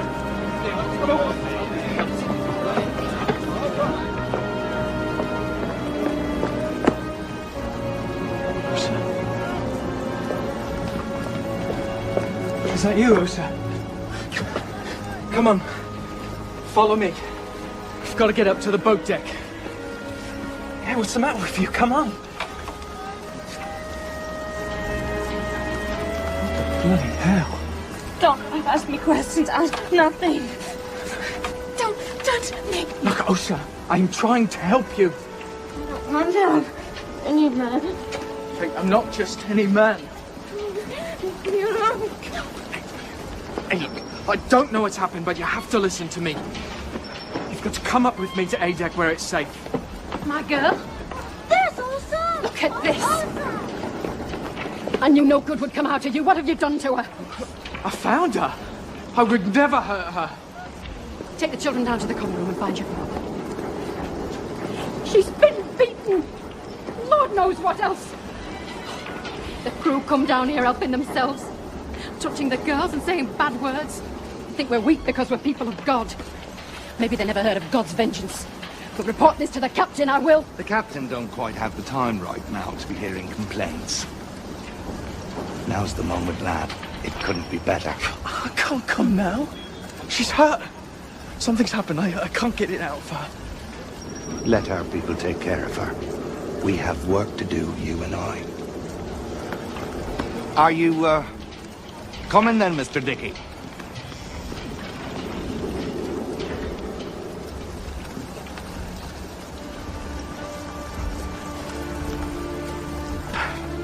her in some warm clothes. Yes, I hold on you. Look, I'll be back. Just stay with the Jacks. Stay with them until I get back. Where do we go? What do we do? Do you people understand anything? Go to the common area and wait for instructions. Come on! Watch out for her. I'll be back. You can't count on him. Not a man like that. Oh, my girl. You're locking it? Just trying to keep things orderly. Looks like they're loading up the lifeboats. I never imagined this in my wildest dreams. People leave their staterooms in a panic. We go in and clean up after them. But what about the people down there? Come on. Time is money.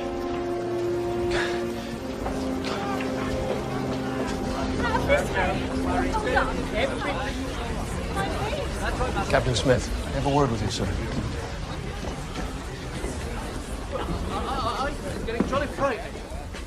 I'd appreciate a true appraisal of our situation. We've been damaged. Badly. How badly? The ship has a couple of hours. This information must not be circulated for obvious reasons. Are there any rescue ships on the way? So far, we have been unable to contact any vessel near enough to help us in time. It is imperative that we get the women and children into the lifeboats. You might want to see to Mrs. Paradine, of course, without delay. Yes, sir. Mr. Park, there are lifeboats for only half of those on board. I see. Thank you for your candor. Godspeed, you, Captain. And to you, sir.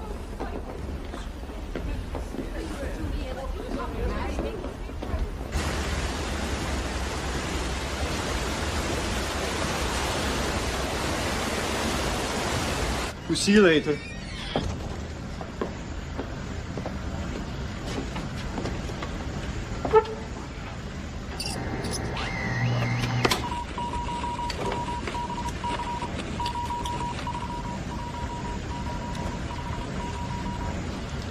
Titanic? Is that you? You ever get your traffic from Cape Race? Some bloody fool is asking about our passenger mail. Come at once. We've struck a berg. It's a CQD. We're sinking. Tell your captain we've only got an hour.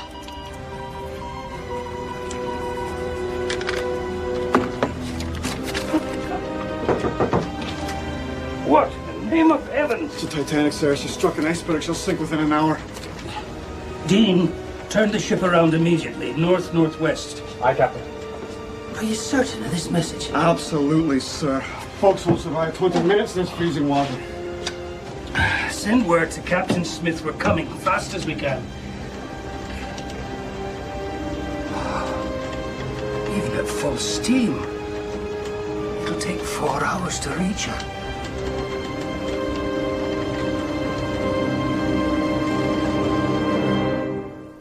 Where is my husband? Where is he? Here, Mom. Drink this. You have to get dressed. My babies. I can't put my babies into a lifeboat. It's freezing. It'll be fun. Maybe we'll get to go on a boat. Everyone up on deck, ma'am. I'm coming as fast as I can. Did you pack the children's things, Alice? The nappies and the warm leggings and the baby's milk cup and his teething ring? Don't be scared, Lorraine. We'll take some sugar water, all right? Some sugar water. There's no time, Mom. We have to go. I can't go without my husband. I'm not leaving without my husband. Alice? You get Lorraine, Mom. We're gonna drown. Wait! You must wait for my husband! Come along, sir. Alice! Come back here! Come back here right now! You must have the cotton for Trevor's little ear, and you don't have the sugar water! Are we going to drown, Mommy? Oh, no, of course not. No, it's nothing but a drill. It's just some kind of a drill. Oh, my poor darling little girl. People, please listen to your instructions. This group will be in boat 4, and this group will be in boat 8. They will be ready momentarily. All right, yes. The important thing is to keep warm. Here. Glad I grabbed these on the way up. Hey, put on that life vest. Doesn't do much for a lady's figure, but... Hey, no room for luggage, Buster. Leave everything. I even left a wad of money rolled up in a pair of French bloomers. Hand embroidered, but what the hell? Darling, you look so grave. Aren't there enough boats? No, they're taking the women and children first as a precautionary measure. Then I'll wait and go when you do. You have to get on with the other women. We'll be together in a few hours. In heaven or in hell. We'll be ready if just I want to know the truth. We have about an hour before this ship sinks. I'll take you to a lifeboat and find you later. In a few hours, we'll be having breakfast on some freighter. Is that a promise?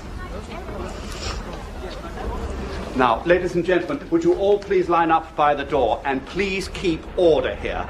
That is the main thing. Yes, come on, ladies.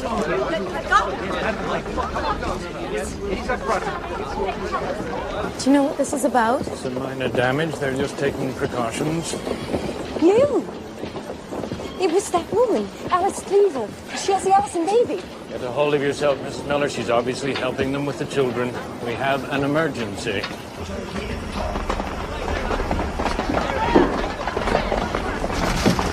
Locked! The bloody locked us up down here! Where are all the bloody stewards? Go back! Go back the way we come!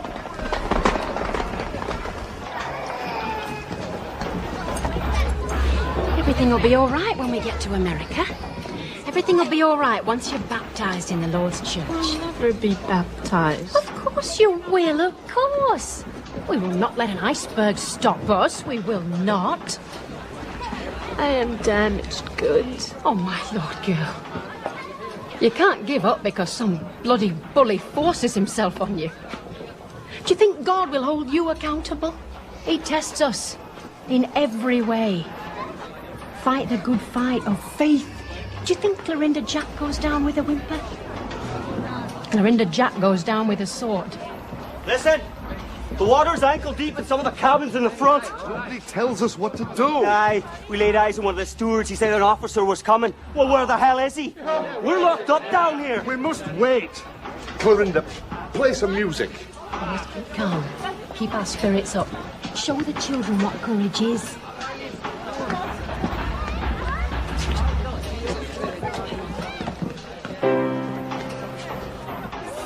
Like only yesterday, I sailed from out of port. I wonder if from Erin's Isle I landed in New York.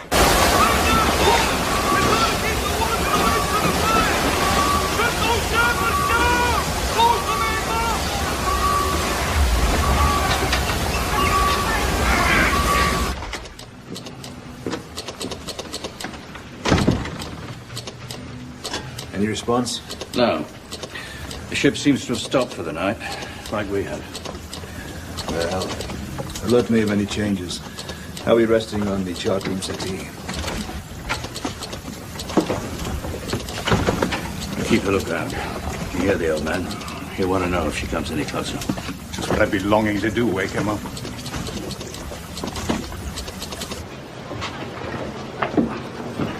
Look what I found. It's so dark down there. It's so cold. Oh, it'll only be for a few hours.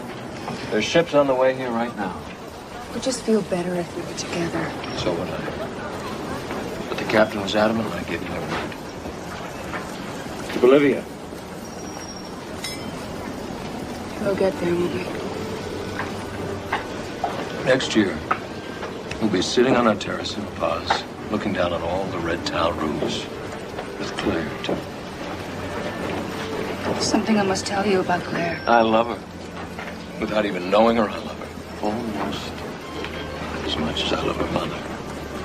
Think of the stories we can tell her. We'll look back on this as a real adventure. It's got everything. Action. Danger. Romance. We'll brag about this to our grandchildren. Grandma and Grandpa were on the Titanic.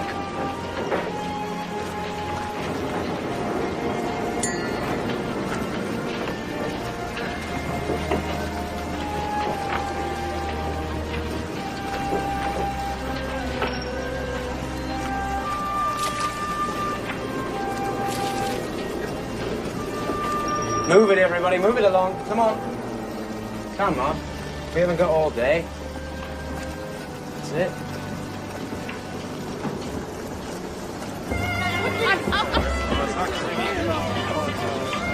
Not what the instructions.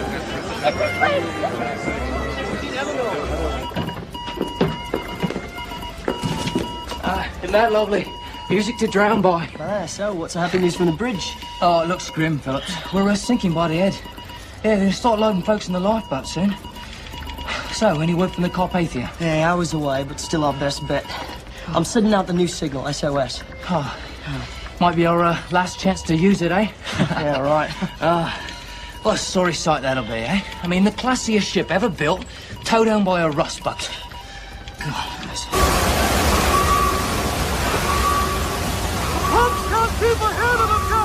We need light, Chief, and power for the wireless. Well, do what you can. Mr. Allison! Mr. Allison! Now, don't you be afraid. Alice is here. I ain't gonna let nothing happen to you. Not this time. Why isn't this lifeboat being filled? Nobody said to load the boat. See here. Get back with the other passengers. I am the chairman of this bloody shipping line. I want these people aboard this boat immediately. What became of the boat assignments, Mr. Lowe? Nobody ever had any boat assignments, sir. Hurry. If it is serious, we must make sure to get on a lifeboat. We'll take this one. I'm frightened. Stop whining and get in the boat, Lulu. I'm sorry, ma'am, but no dogs. And women only right now, sir. What are you saying? Nobody's going to tell me to leave Charlie. That's the orders, ma'am. Your husband will have to wait behind. I'm not talking about my husband. I'm talking about Charlie. I'm not going to leave my helpless little dog on a sinking ship. Come on, Lulu. You can't let these few women go alone. You heard me. No men, no dogs. Charlie will sit right here. Thank you. Please. Right this way. Watch your step. Right this way. Please, watch your step. We can't fill these boats to capacity, sir. 65 people and they'll buckle under the weight. I say lower them half filled. We can load more people down there from the gangways. No. Too dicey. How long do you think they would last if they went into the drink? My God, man, that water's 28 degrees. Better to take that risk than to kill them right off, sir. You men know how to row? Think so, sir. Good. Then you're in command of this boat. Stand by the aft gangway and be ready to receive more passengers. Aye, sir. Now, are there any more ladies before this boat goes? Me, sir. Me and my baby. Yes, of course. Let one of the men hold your baby while you get in. I'll take him. Yes. Hello. Sweet baby. Get on the boat. I don't want no strangers holding my boy. It's only supposed to be ladies and children. All right, men. Don't let him off. Let's go. Come on. Everything will be all right, folks.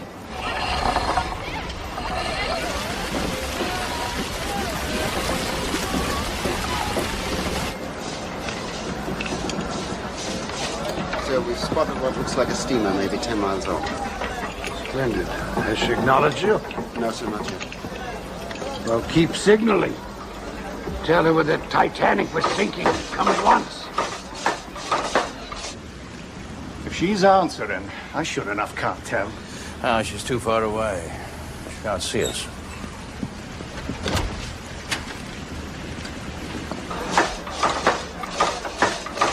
Any response, sir? No response. I thought I saw something, but it was only her masthead light flickering. Fire some rockets. Yes.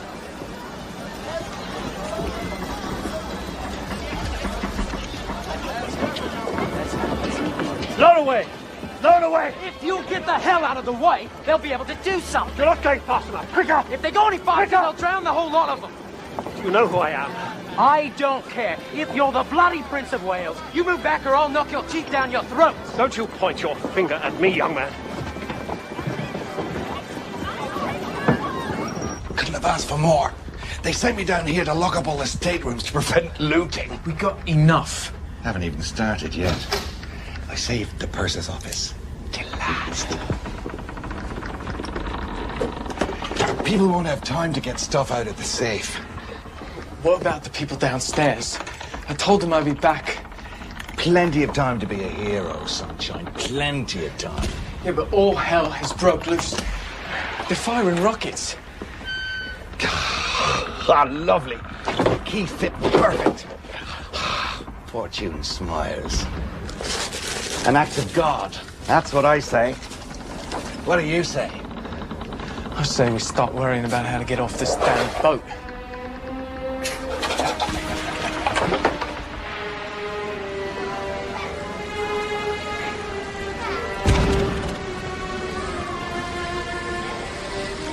It's white. It's supposed to be red for distress.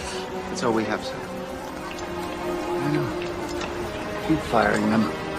Every 5 or 6 minutes. There are only 7 left in the crate. Then fire them all. Until they're gone. Have a look at her now.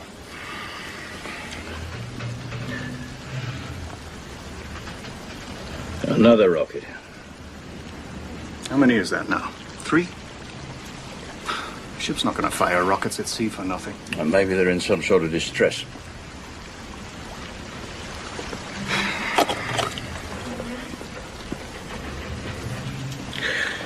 Thanks, mate. So kind of you.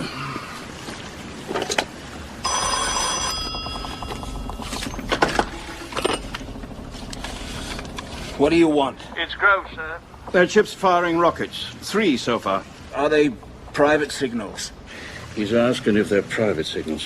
Fisherman's flares. No, just tell him the rockets are white. Captain, all we know is the rockets are white. But try the lamp again. If you get a reply, let me know. Yeah.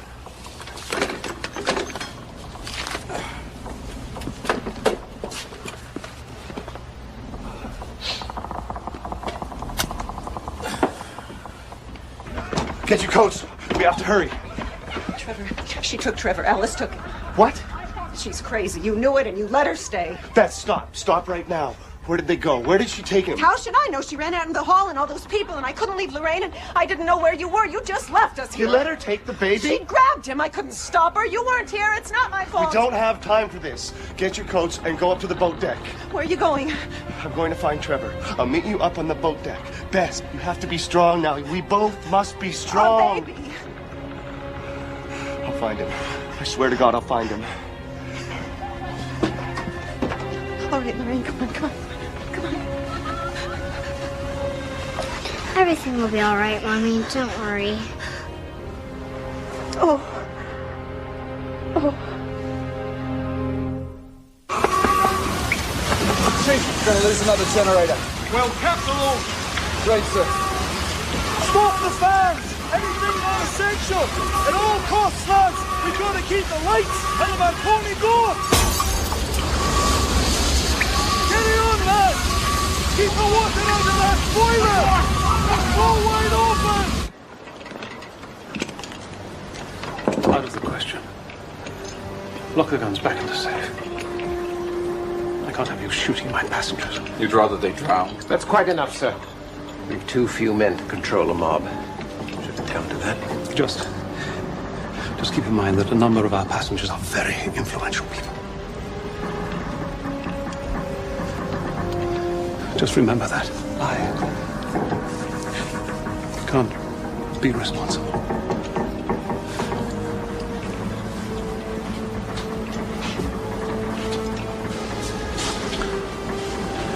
So don't offend anyone in first class by blowing their brains out. Mr. Lighthollow. Here. Take it.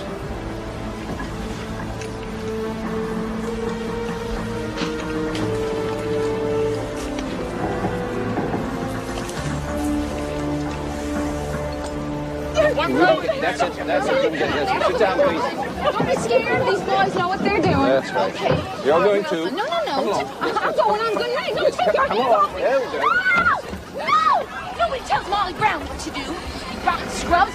Captain Smith's gonna hear about this. Still. Oh, you shut up. stand alongside. We're ready to take on additional passengers.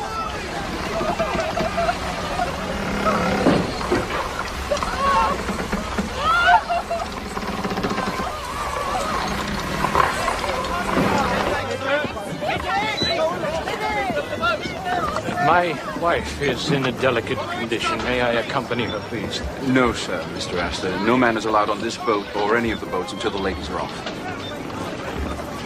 The number of the boat, so I can look for her later. 4, sir. Don't make me leave you. Nonsense. I'll be on a later boat.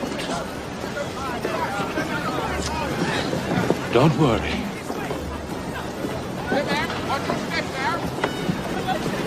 Look after her, please. Oh, my life, Mr. Astor. Oh, my life. The boy cannot go. Of course he can go. He's only 13. Lost.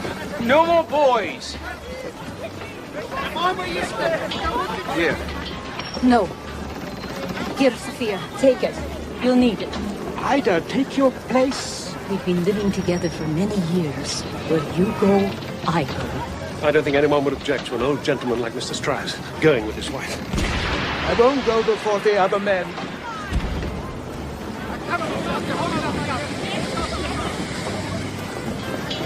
I will not be separated from my husband. What am I to do with you?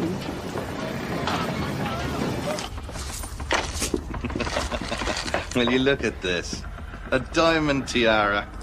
And it's a beauty too, Mr. Dickey, just like I promised. Down there in steerage. What if they can't get out in time?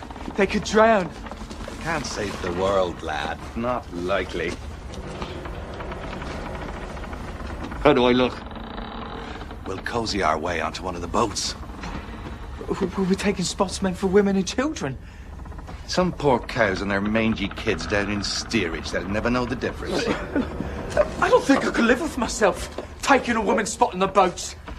Have you gone daft? Look, I don't think I could live with myself if I didn't try to help. There, take it. It's yours. I'm not going. Have your senses left you? The people down there in steerage. I can't just leave them there. They don't know where to go. There's the Jacks and Osa. You're worrying about your little beach, aren't you? More like a sack of potatoes, if you ask me. Don't worry. They'll get them up here in plenty of time. You can have your turn on her. Mind you, there's been a long line of them before you. You dirty beggar. It was you! You're the one! What did you do to her? What did you do? She was begging for it. No! Crush your skull wide open if I don't mind. But I've got more important things to do. You're a dead duck anyway, laddie. Give it up, boy. You're going down with the ship. Well, in that case, I ain't gonna be needing no tiara. Save yourself, boy. Save yourself! Hey, out of my way. The women and kids still here. Aye, they come and took a group of 25. They said they were coming back for more, but we all want to go now. Hey, get your flock. Follow me. Excuse me. Excuse me. Hey, we have to hurry. Get you out of here. It's too late. No, they're still loading women and kids. You went with them. Yes, but I came back. Look, I told you I can change. I'm here now. I don't want to live anymore. What happened to your faith? Your courage? There is no God. I look for him. There is no God. I never felt like this about nobody in my whole life. There has to be a God. He brought you to me. Come on. Excuse us.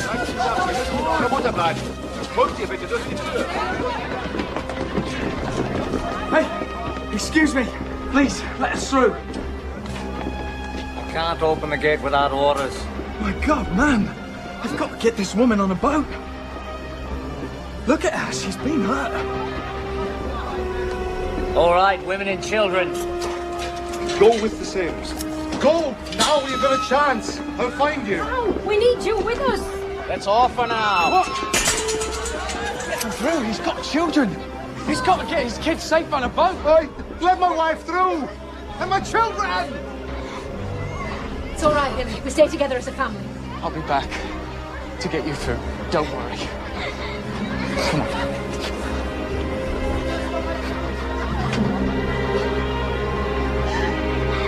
Let us know.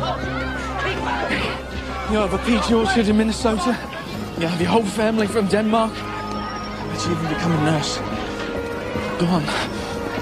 Careful with her.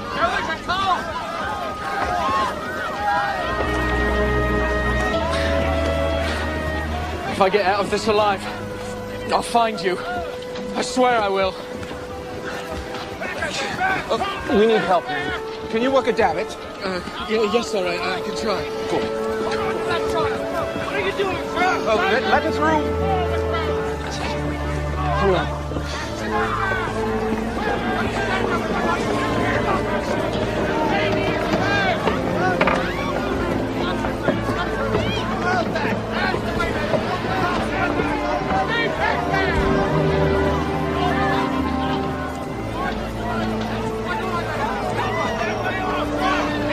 There's nothing but women and children in this boat. Mr. Lowe, take it all. No, sir, not me. Get into the blasted boat. That's where you need it most right now. But, sir! That's an order. Oh, I'm an excellent swimmer, remember? When I can't go without you. Yes, you can. One foot in front of the other. Think of it. Tell me about her again. She's smart, very smart. Nice with the father. Tell me about her horse. It's an Indian paint. She calls him paint. When I'm trying, obviously I am. Keep moving. Coming through. We don't have much time. Go, just get into the boat. When I can't leave you. You couldn't abandon your daughter. We both knew that deep down. We had a few days. That's all it was. Please don't say that. Now. You must go now. Get into the boat.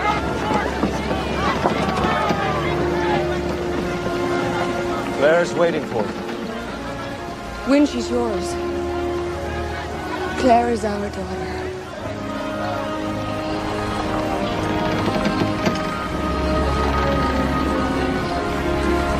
Please forgive me. I love you.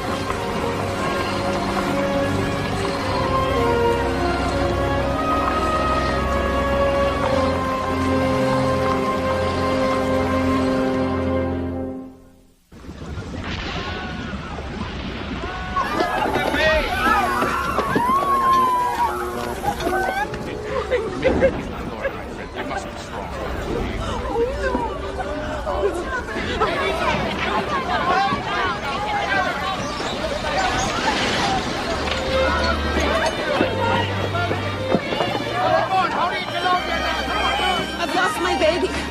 Sir, can you help me? Sir, I've lost my baby. Can you help me? I can't find my baby, my little boy. I can't find him. Have you found him, Hudson? I'm sorry, darling, not yet. I'm not leaving the ship without my baby. Of course not, Bess. We won't go without him.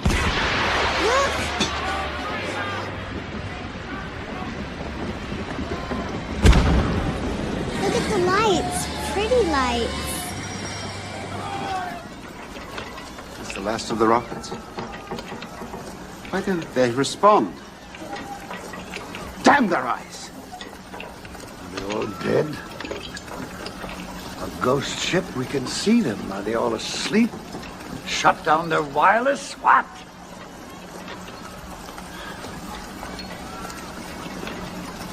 Never mind anymore. Go help with the boats.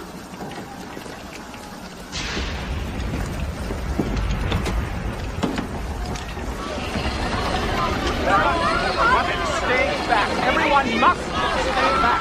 Everybody back away.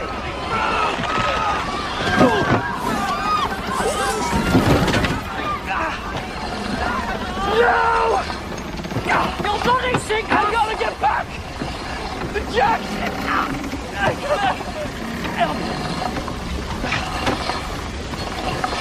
Stand back! Stand back. Stand back. Women and children. Women and ladies. Any more ladies? Come on, keep it on the roof. Hurry, come on. Let him through. Ma che succede? Deve andare sola. No, papà, no! Devi venire con me. Non ti voglio lasciare. Ti voglio lasciare. Vai, figlio, vai, bravo. Vai, ciao, bella, ciao. Ti amo. Ti amo, caro, ti amo. Can't let the father go. No.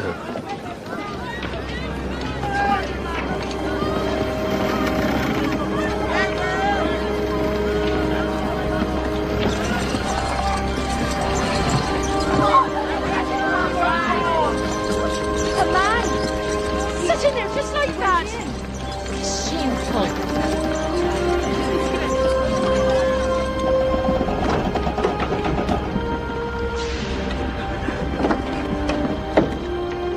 Where's my baby? There's no more time.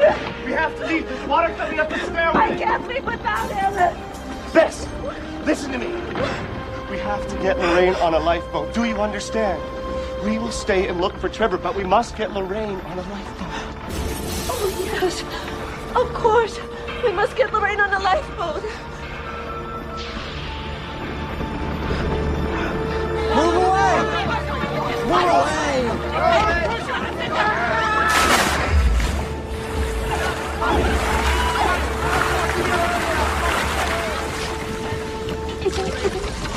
Oh, no, my dear. Well, we must demand our money back. Absolutely. Every penny.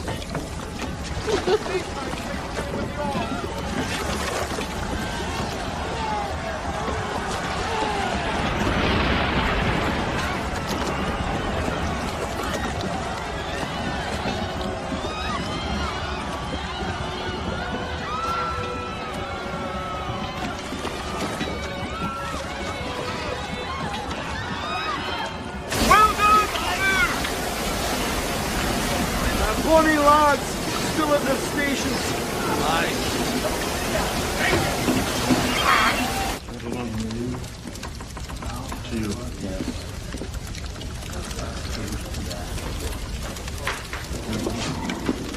Gentlemen, all drinks are on the house. I'd ask for ice, but this is ridiculous.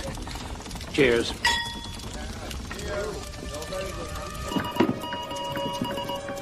Gentlemen, you have done your duty. You can do no more. Now it is every man for himself. That's the way it is, times such as these. I release you. Abandon your cabin. Save yourselves. That way, sir. He's right, Phillips. The power's almost gone. Phillips, you're talking to yourself, mate. Guess we'll get to see a big part of the world tonight, eh? Let's say it's 3/4 water. Aye!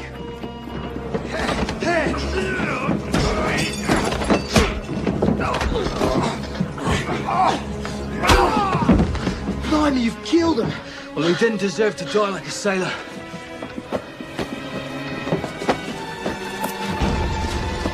Come on.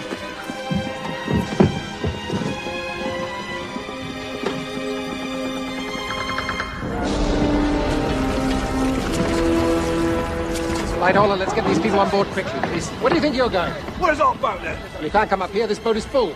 What about the rest of these lads? This boat is full. Now get back. Sod that! I'll shoot the next man who moves.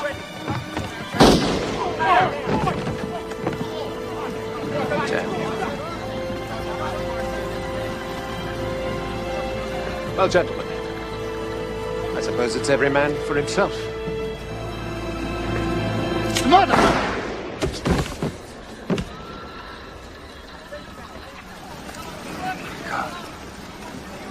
Why have you deserted us?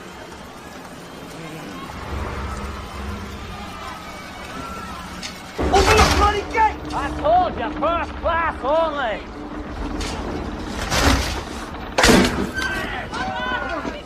This way.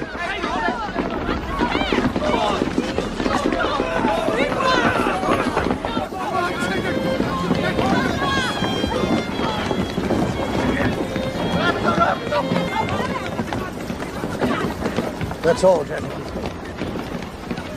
You've done yourselves proud.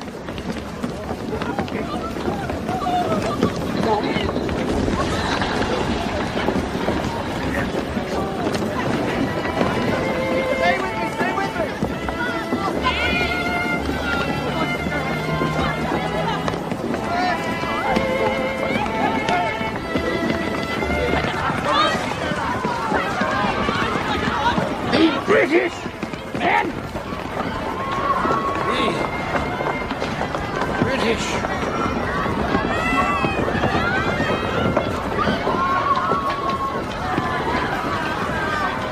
Captain, you have to help us. We must have the ship completely searched. We've lost our baby. Who's still here? My wife refuses to leave the ship until we find our son. What about this child? I'm going on a lifeboat. I'm going to see to that now. I'll get her into a boat with a responsible person. There are no boats. Oh my God! My babies! There has to be something. A collapsible. You have to help us. Please help us. I'm sorry. There's nothing I can do.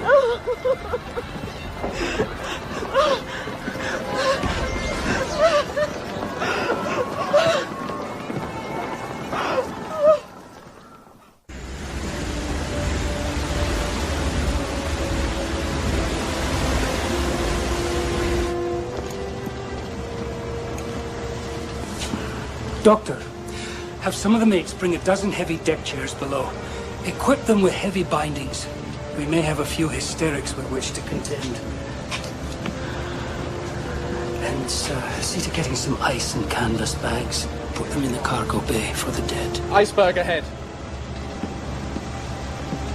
Port around 10 degrees. Maintain your speed. Boarding 10 degrees. Eyes ahead, lads. But do neither the Titanic nor ourselves any good if we succumb to her same fate. Perhaps it would be prudent to stop. We do not have the luxury of prudence. Cut off all heat and hot water. Route every ounce of steam into the engines. We must go faster. Aye, sir.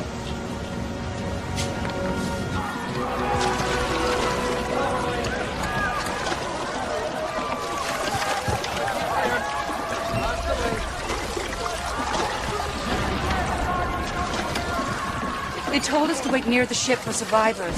When the ship goes down, she'll take everything with her. Those people. The Jacks. We still have room on this boat. Trust me, man, we'll go back, all right? We just have to wait a bit until things calm down. There could be hundreds of people trying to get on this little boat. We'll end up saving nobody. We can't leave all those people.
Try and save yourselves.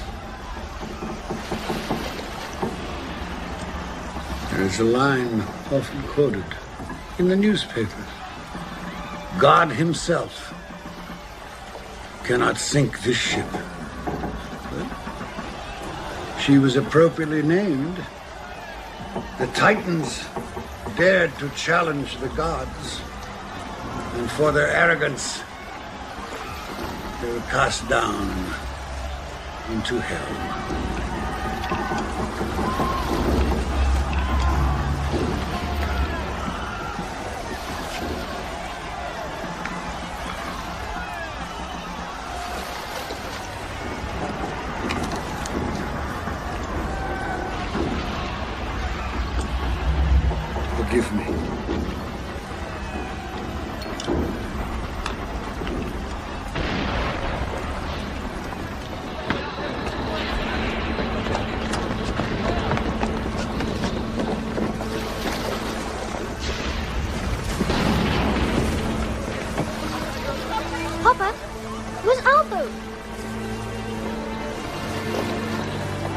We'll ask the man that very thing now, won't we? It's frightfully cold.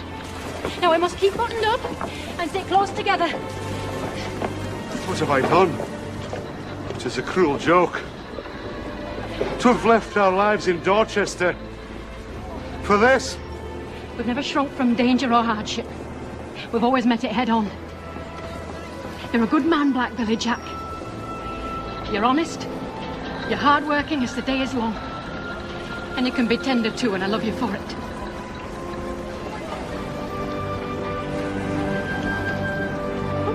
Look! Have you ever seen so many stars? Must be a million. Billion, trillion.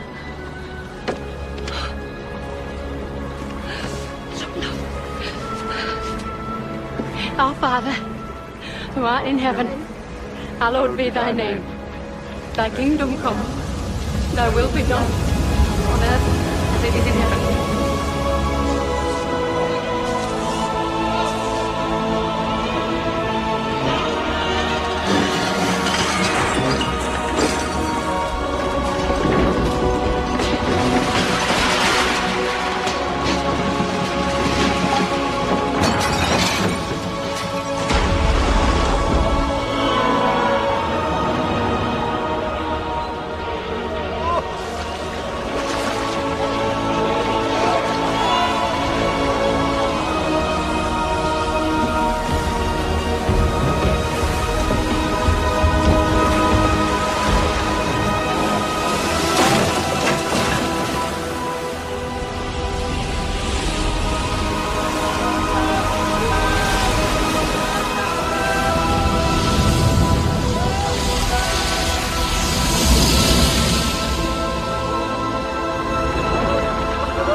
Now, we must go back now before they're all gone. Do you hear me?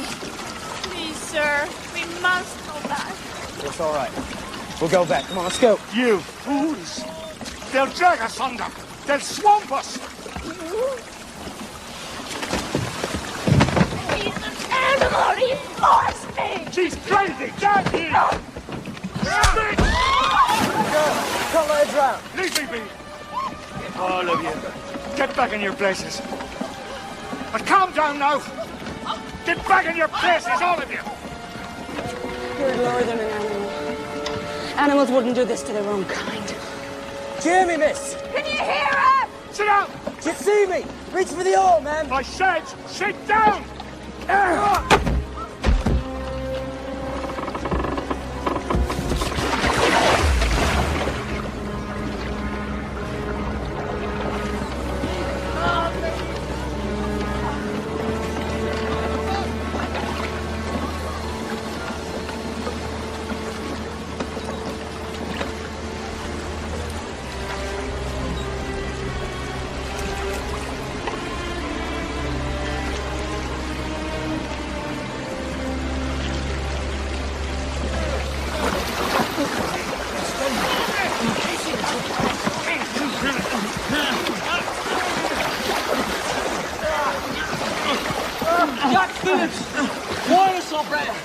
Anyone see Phillips?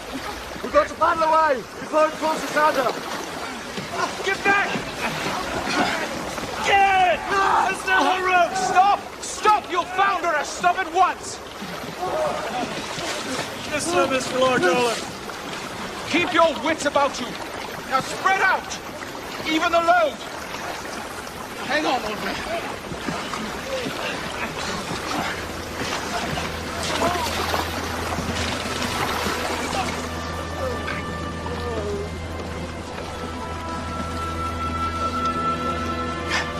Who is it? Somebody in the water. They're all around us. Take one and we got them all. Too many here as it is. We'll go under. Oh, sir. Help me here. Help me get her in the boat. Oh, it's through. Take hold on, sir. Take hold of my hand. I'll bring you in. Never fear. I got you.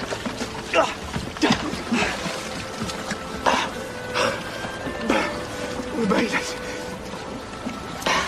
Just hold on. I never knew nobody good like you. Nobody in my whole damn life. But if I get through this, Jamie Purse is going to be a different man. Just hold on and don't let go. There's one thing I know.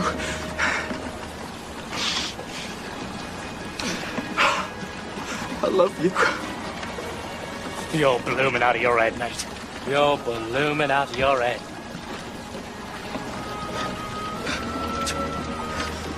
Where is he? No, sir. He was here. I know he was. I could feel you. It wasn't a dream.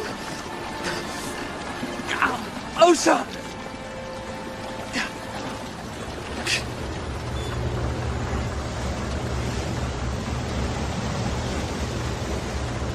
So, how do you think it happened to them? I would not venture a guess. E.J. Smith is the finest master in these waters. Maybe nobody can master the sea. Ice ahead. Take us round at my direction. Ice out in your direction. How long can they last in that cold water? Not long. A few minutes, perhaps. An easy death. I don't know if there is such a thing.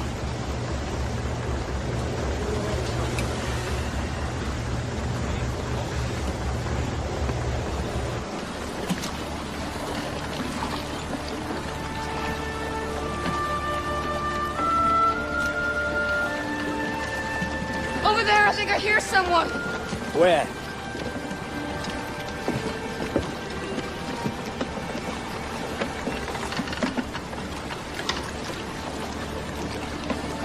It's too late.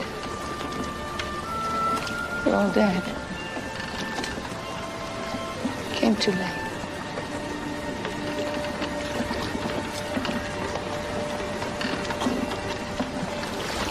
Everyone carefully lean your weight to counter the swell.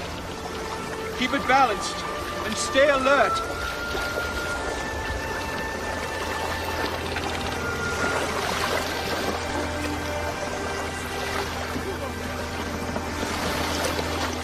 Sir!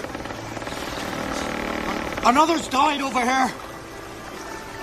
Can we push them off to make room, sir? Can you see who it is? The bloke from the wireless, sir. Phillips, isn't it?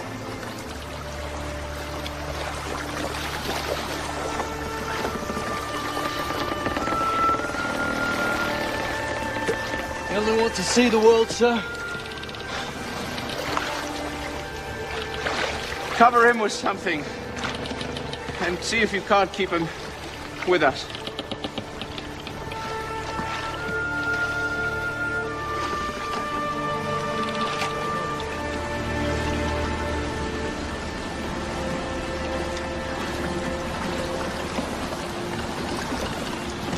A light!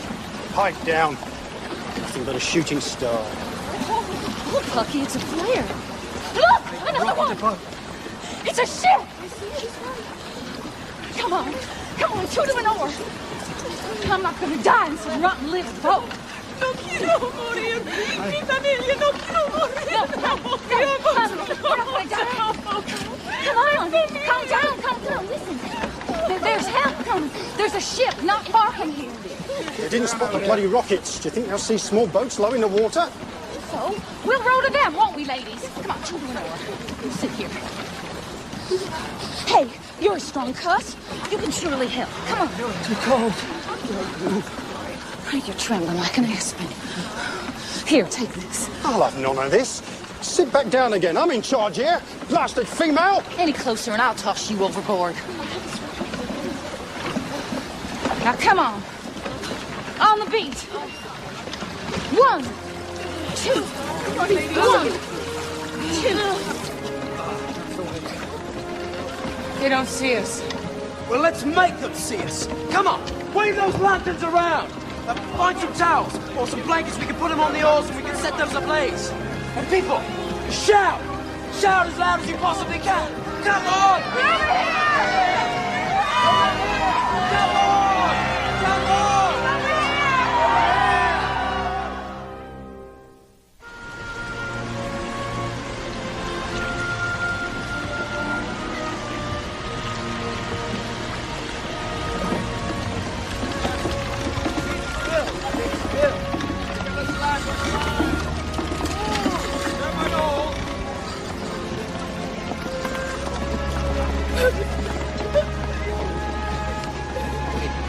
This is your baby, Mum. Of course. What do you think?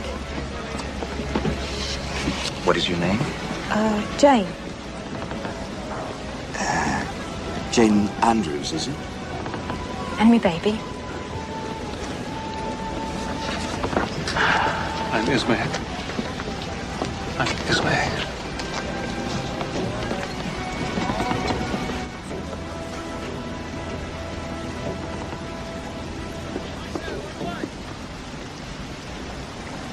This is the RMS Carpathia. I'm Captain Arthur Rostron. 5th Officer Lowe, sir. My ship foundered at 2:40 this a.m. We struck an iceberg at 11:40. How many people were left aboard? Hundreds. Hundreds. Perhaps 1,000. Perhaps more. They've all gone down with us, sir. Do you understand? It's just gone. Go below, lad. Get yourself warm. Yes.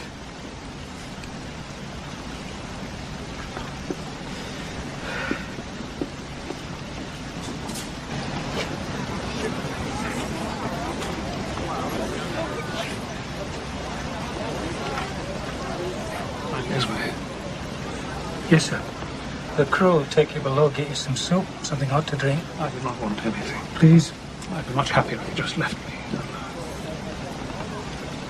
Get me to a room where I can be quiet. I wish you would. Mr. Stevenson, take Mr. Ismay to my quarters.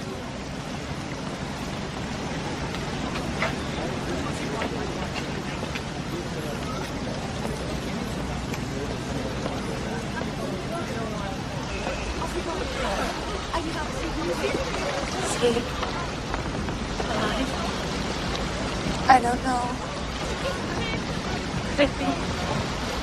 My husband.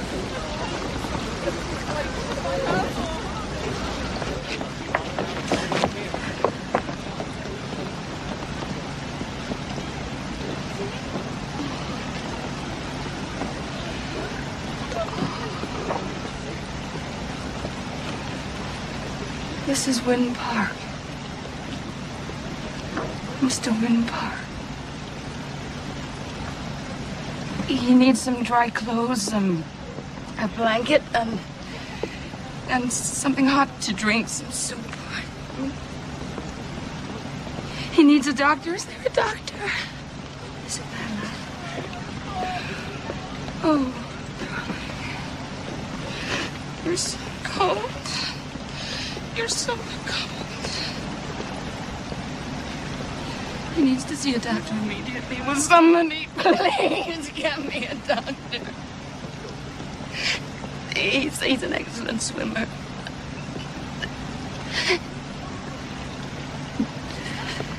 He said he'd get to me no matter what happened, and he did. Madam, I'm afraid. Please, don't say it. Because I don't want to hear it. We're going to the past.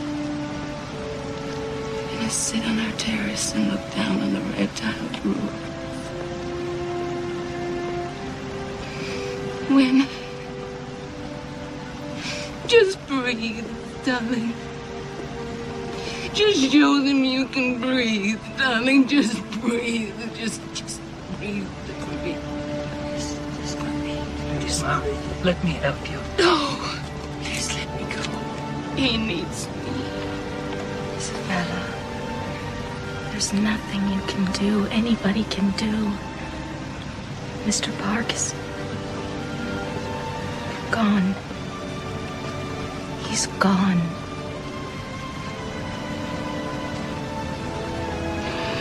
And everything is gone.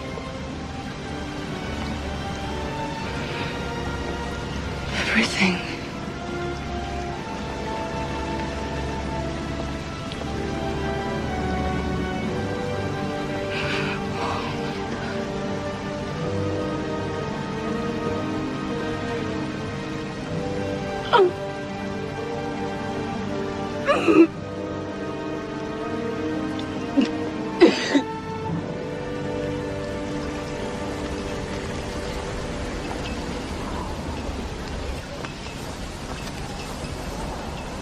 We won't find anyone still alive out there. Plot a course for New York. The women on deck have the crew take them below. As soon as we depart, they're going to realize they're widows. Yes, sir.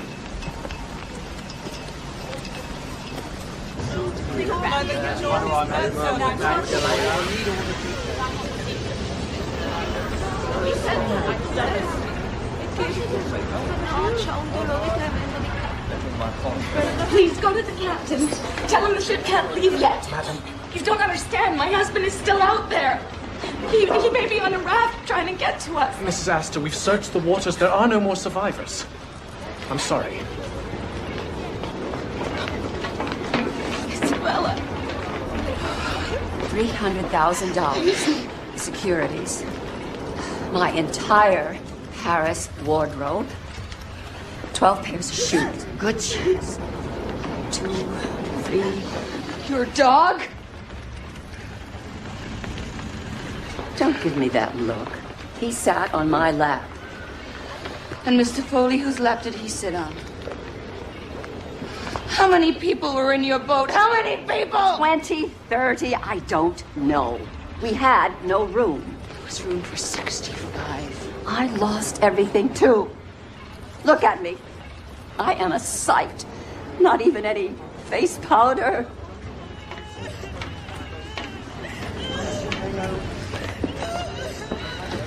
What about you?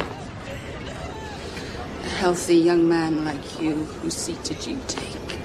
It was an accident. I fell from the davit. How convenient. It's true. God knows I don't deserve to be here.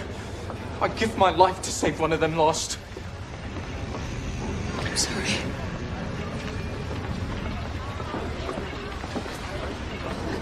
I don't deserve to be here either. Excuse me, have you seen this girl? Excuse me, I'm looking for this... I'm looking for this girl. Åsa Ludvigsen, Danish. The Jack family. Have you seen any of them?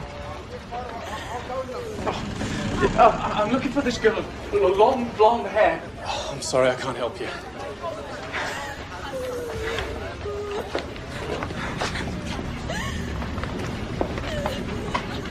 Åsa. I've been looking. You're all right. I wouldn't have left him if I'd known there weren't enough boats. Excuse me, ma'am. I thought you were somebody else. I'm sorry, ma'am. I was wearing a red coat and a little Titanic. Doc wants to take my leg. Says it's frostbite. Not gonna let him though. Not about to lose it, right? Now, eh? Just gotta keep it moving. Hey! Hey, can you give me a hand here? You over here! Yes, ma'am.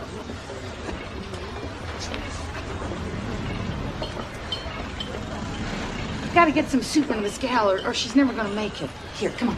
Hold her up for me. Åsa. Is it you?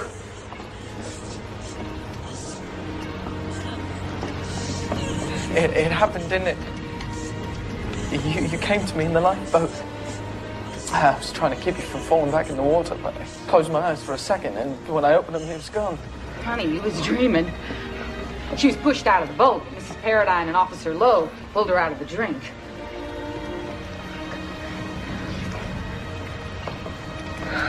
Jamie.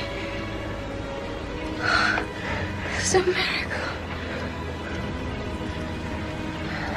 Is there God after all? Yes, and he wants you to drink this soup. Here.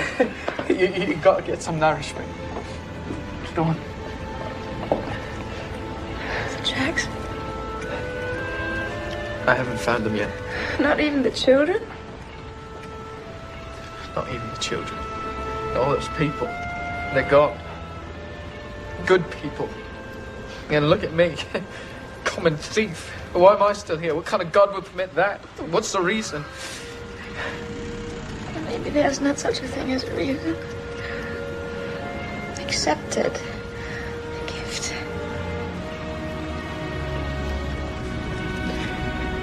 Chance to start over. We know that there's hell. So could there be heaven?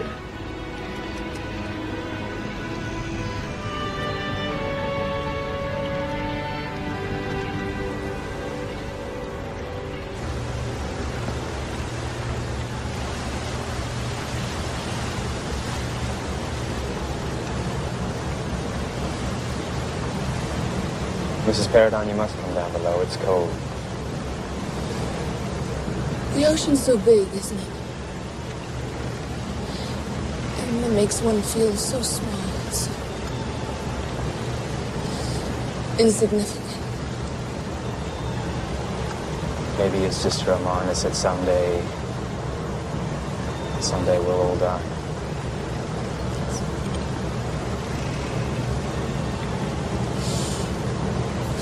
Ship of widows. It's good, ma'am, that we don't know how things is going to end in the beginning. Oh, we'd never make the journeys that we were meant to take in this life. The journeys that make us who we are. You're a good man, Officer. I guess what I want to say is that I think you're a good sailor. And I thank you.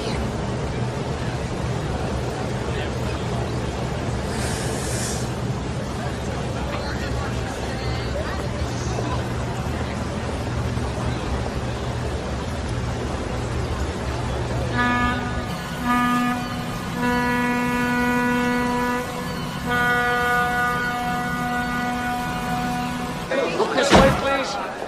Mrs. Brown, over here. Mrs. Brown, you came through. Oh, well, the Titanic wasn't unsinkable, but I am. How do you feel about the White Star Line? In Leadville, Colorado, where I come from, Mr. Ismay would be hung up on the nearest pine tree. Did you lose much? Everything I own is at the bottom of the sea. But don't mention it. No, the real shame is that those lifeboats left half empty. Mrs. Brown, what are your plans? I'm thinking of running for the Senate. Well, I survived this, I could survive politics.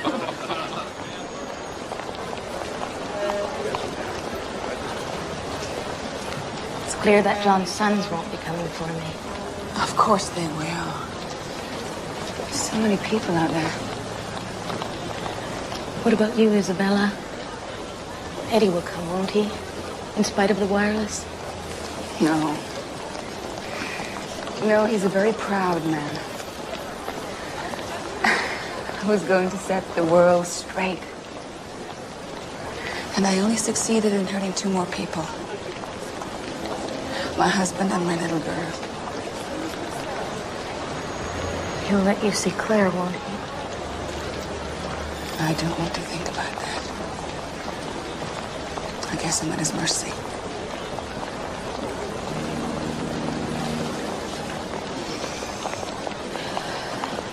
I recognized her from a picture I'd seen in a London newspaper. Alice, now we know who you are. Give the baby to Mr. Allison's brother here. He'll take good care of him. I saved him. Yes, you did. But he's not your child. Come on now.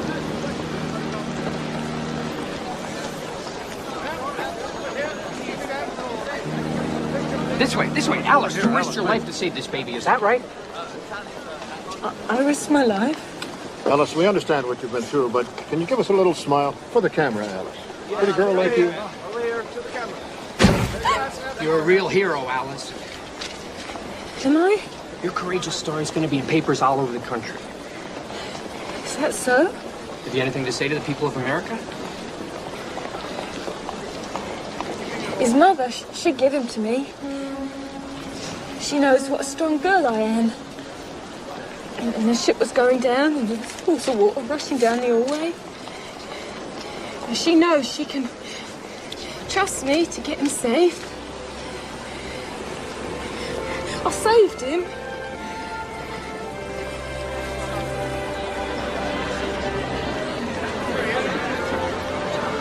They're here. John's sons, I can see them. They're here to meet me after all. It will be all right, Madeline. I know it will. Thank you, Isabella, for helping me through this.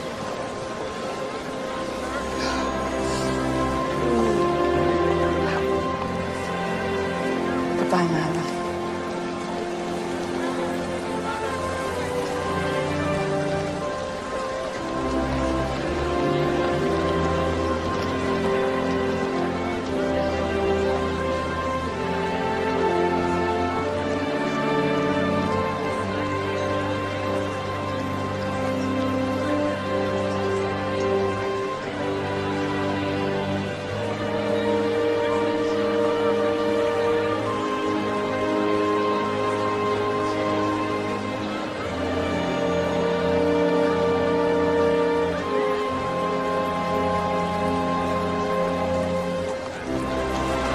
No more sea voyages for me. Figure I beat the odds this time. I'm not going to be testing fate again. Are you still going to California? Actually, I was thinking about Minnesota. I mean, maybe I should join the church. I don't think you'd really like that. I just want to be with you. Start a life with you. A better life. Maybe it's waiting for us in California. No, sir. I don't want you giving up your dream. Well, you have a dream too. About pictures in a box. They have nurses and teachers in California. Peach trees too. And oranges. Oranges as big as grapefruits. They will grow them in our own backyard. I'll pick one for you every morning for breakfast. How's that? Mama! Mama, over here! Mama! Excuse me right now.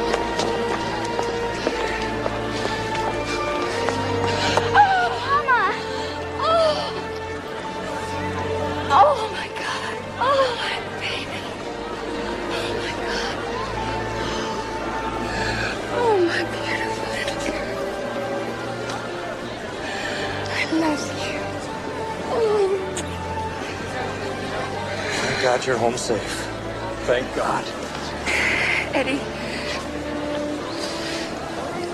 Eddie, the wireless.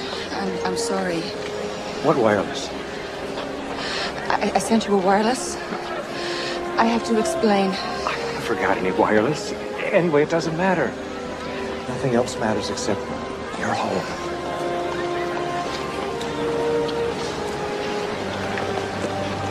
Yes, you're right. I'm home.